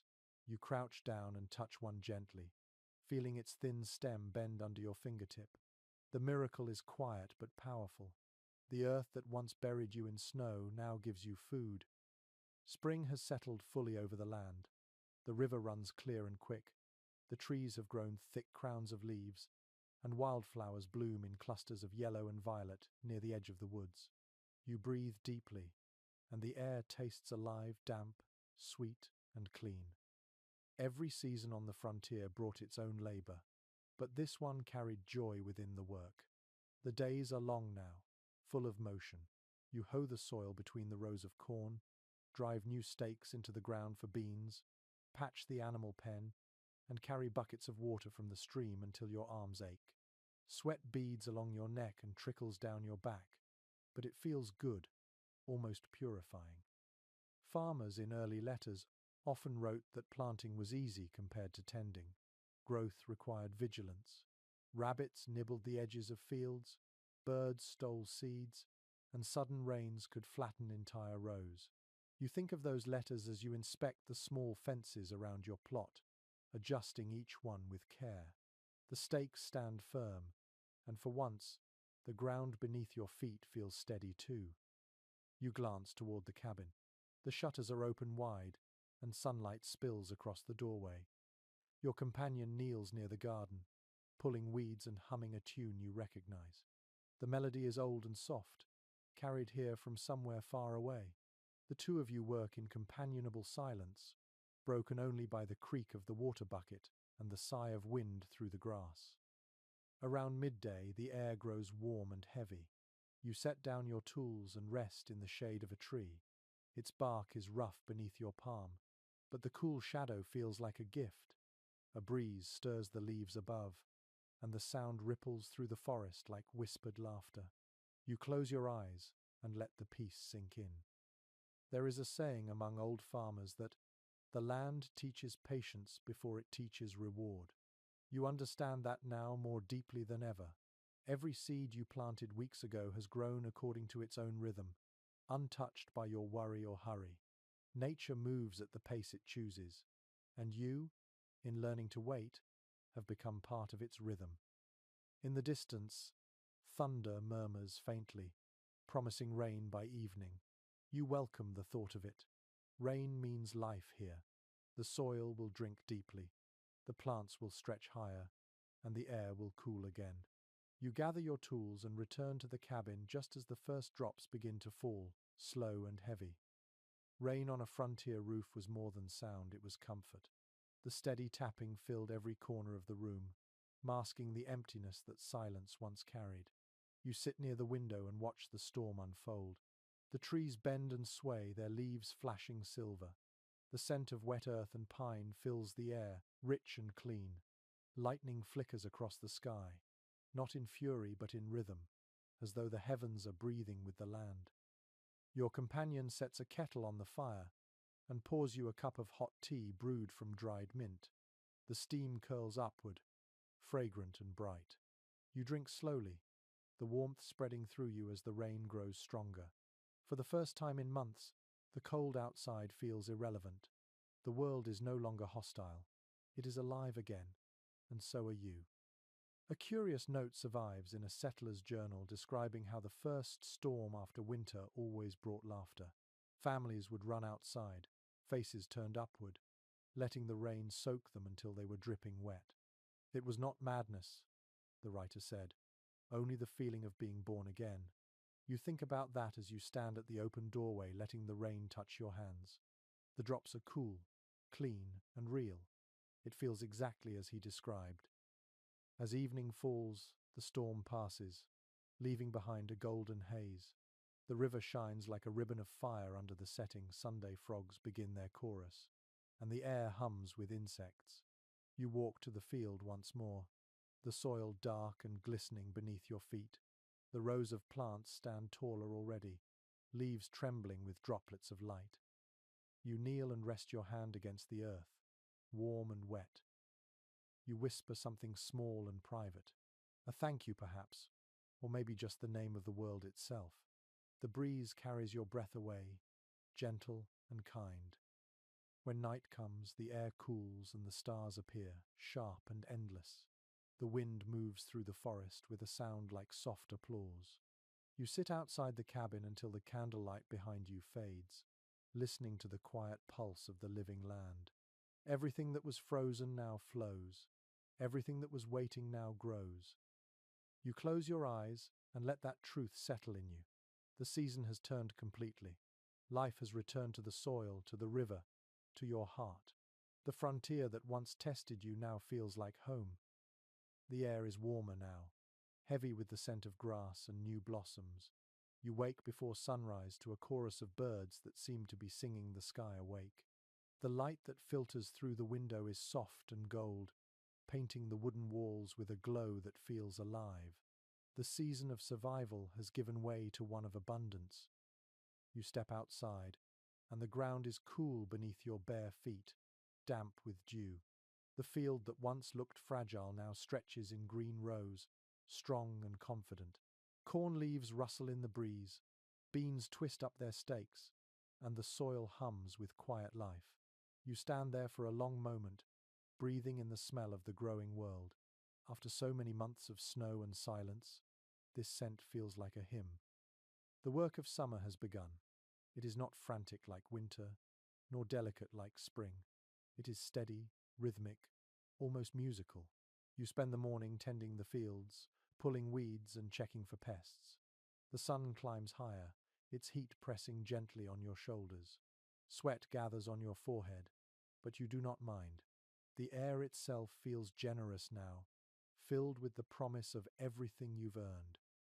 A story you once heard from a traveling farmer comes to mind. He said that every seed carried two kinds of hope, one for food and one for peace. The first filled your stomach, the second filled your soul. You smile at that as you bend over the rows, realizing how true it feels. Each leaf in front of you is a quiet answer to every fear you faced in the cold months. By midday, the heat grows thick. You sit beneath a tree with your companion, sharing bread and dried fruit. The shade feels like a blessing. Bees hum lazily around wildflowers nearby, and the smell of clover drifts through the air. You can hear the steady buzz of insects, the distant murmur of the river, the occasional creak of branches. It is not silence anymore. It is life's quiet song. Letters from settlers often describe summer as the season of gratitude. After months of isolation, people gathered again. Neighbors helped mend barns, traded tools, shared stories. Children ran barefoot through the fields, laughing in the tall grass. Evenings became times of gathering music, shared food, candles glowing through open doors. One diary from 1811 described it perfectly. We lived like the land itself, open and breathing. You imagine those gatherings as you work, the laughter mingling with the hum of crickets and the crackle of fires. Perhaps, when harvest comes, you too will share your food and music with others who endured the same cold. There is comfort in knowing that no one faced the silence alone. In the afternoon, clouds begin to gather over the horizon. You pause, watching their slow approach. They rise tall and white, rolling together like mountains in motion. Soon thunder rumbles, soft but certain. You can smell the storm long before it arrives, that deep, mineral scent of rain waiting to fall. You finish tying the last row of beans and glance toward the cabin, where your companion waves for you to come in. The first drops fall just as you reach the porch. They darken the dust at your feet one by one, until the ground turns black and steaming.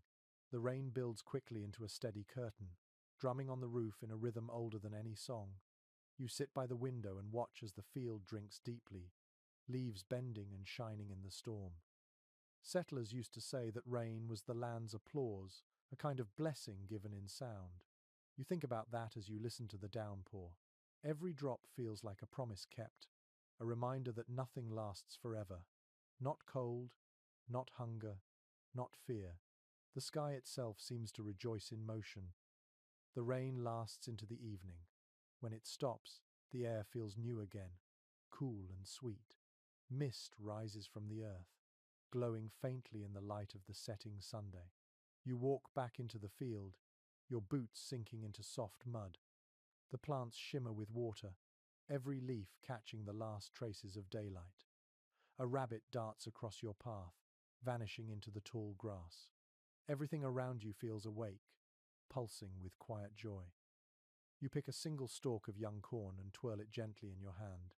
The kernels are still forming, hidden and small, but their promise is clear. You think of how many hands before yours have done this same thing, generation after generation, holding the future in their palms. The land does not forget. It rewards patience with life. Night falls slowly. Fireflies appear, flickering among the trees like tiny lanterns. The frogs begin their song again, and the air hums with warmth. You sit outside the cabin, a blanket around your shoulders, and watch the stars bloom across the sky. The constellations feel familiar now, companions rather than distant mysteries. You whisper a quiet thought to the dark, something between gratitude and wonder. You have seen the world frozen and alive, empty and full. You have watched it test you, then forgive you.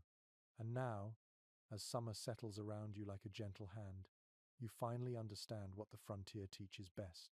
To live is to listen, to endure, and to begin again. The heat of summer softens at last. The days grow shorter again, their light turning amber and slow.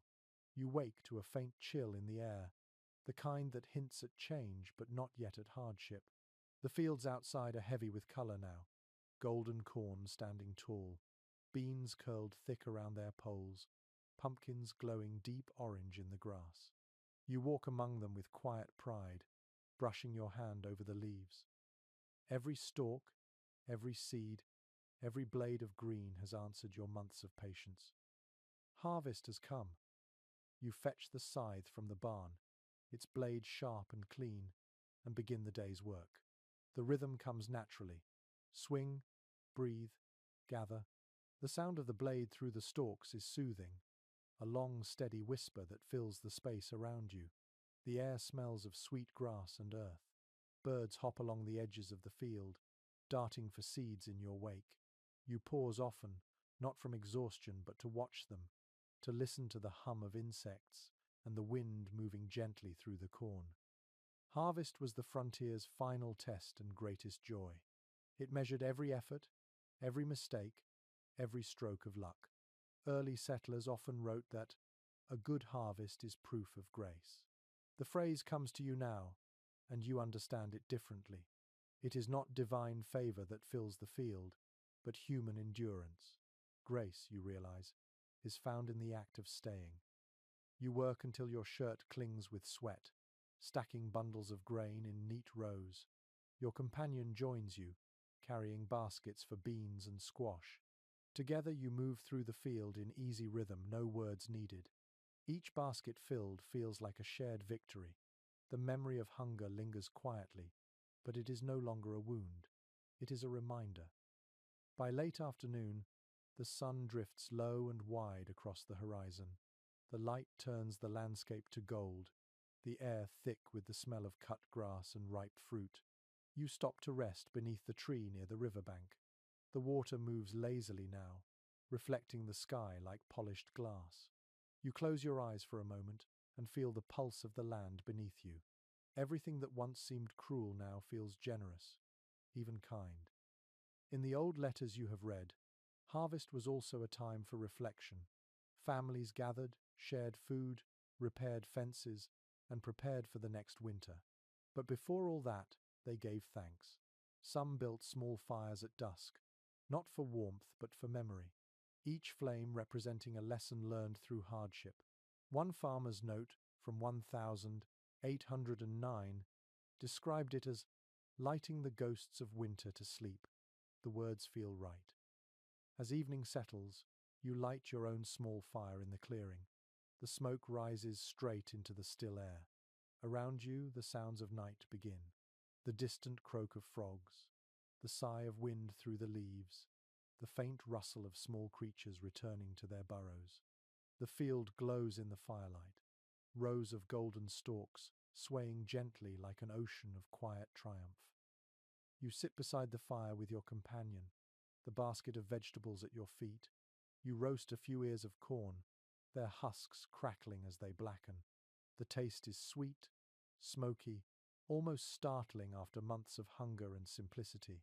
You share it in silence, content just to exist within this small circle of warmth and light. The stars begin to appear one by one, pale at first, then bright. The night stretches deep and endless above you. You tilt your head back and trace the familiar constellations, the same ones that guided sailors across oceans and travelers through forests. Out here, under this sky, time feels both immense and small. The same stars that watched the first settlers now watch you. A soft wind stirs the ashes of the fire, carrying their glow upward like tiny embers seeking the heavens. You watch them fade and think about everything that has passed. The snow that buried the world, the storms that shook the roof, the silence that tested your mind. You remember the hunger, the fear, the long nights when hope felt like smoke itself, and yet, through it all, you endured. The frontier is no longer a place of suffering in your eyes. It is a mirror, showing you what survival really means: patience, humility, persistence. The cold did not break you, it shaped you.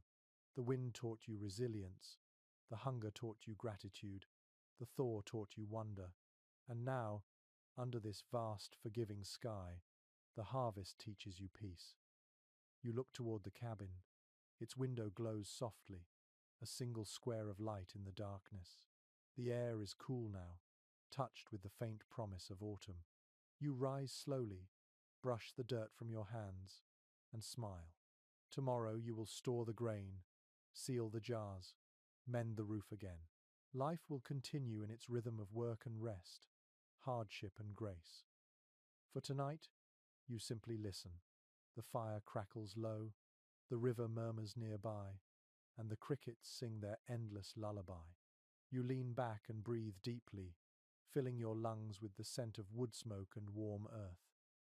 The stars shimmer above, quiet and infinite. You feel their calm settle over you, soft and sure. The year has turned full circle. The cold will return someday, as it always does, but now you know it will not defeat you. The land will sleep, the snow will fall, and you will endure again, warmed by memory and faith. Sleep comes slowly, gently like the turning of the seasons. You close your eyes, the firelight flickering behind your lids, and let the sound of the night carry you away. And now, as the fire fades to its final ember, you feel the world around you exhale. The long story of winter and survival has ended, not with triumph or defeat, but with stillness. The night stretches wide and kind. You can almost hear the land breathing beside you, the quiet rhythm of something vast and ancient. The stars shimmer softly above, silver dust scattered across an endless sky. Their light reaches you like a gentle whisper from centuries away. You lie back and let that glow sink into your skin, letting it replace every cold moment you remember. The earth beneath you is warm, the air tender, the silence deep enough to hold dreams. The memory of hardship feels distant now, softened by time. The snow, the storms, the hunger, they were chapters, not chains. The frontier has become something more than survival. It is the story of patience rewarded, of effort turned into beauty. The world that once froze you now rocks you to rest. A breeze drifts through the grass, cool and fragrant, carrying the faint hum of night insects. The sound blends with your heartbeat until you cannot tell where you end and the land begins. The frontier is not a place anymore. It is a feeling, steady and eternal. You belong to it now. You breathe out once more, long and slow, and feel the weight of the seasons fall away. Tomorrow, the world will wake again, bright and full of motion. But for now, you rest in this quiet miracle of peace, safe and whole beneath the stars. Good night, traveler. Sleep well. The fire will keep burning for you until morning.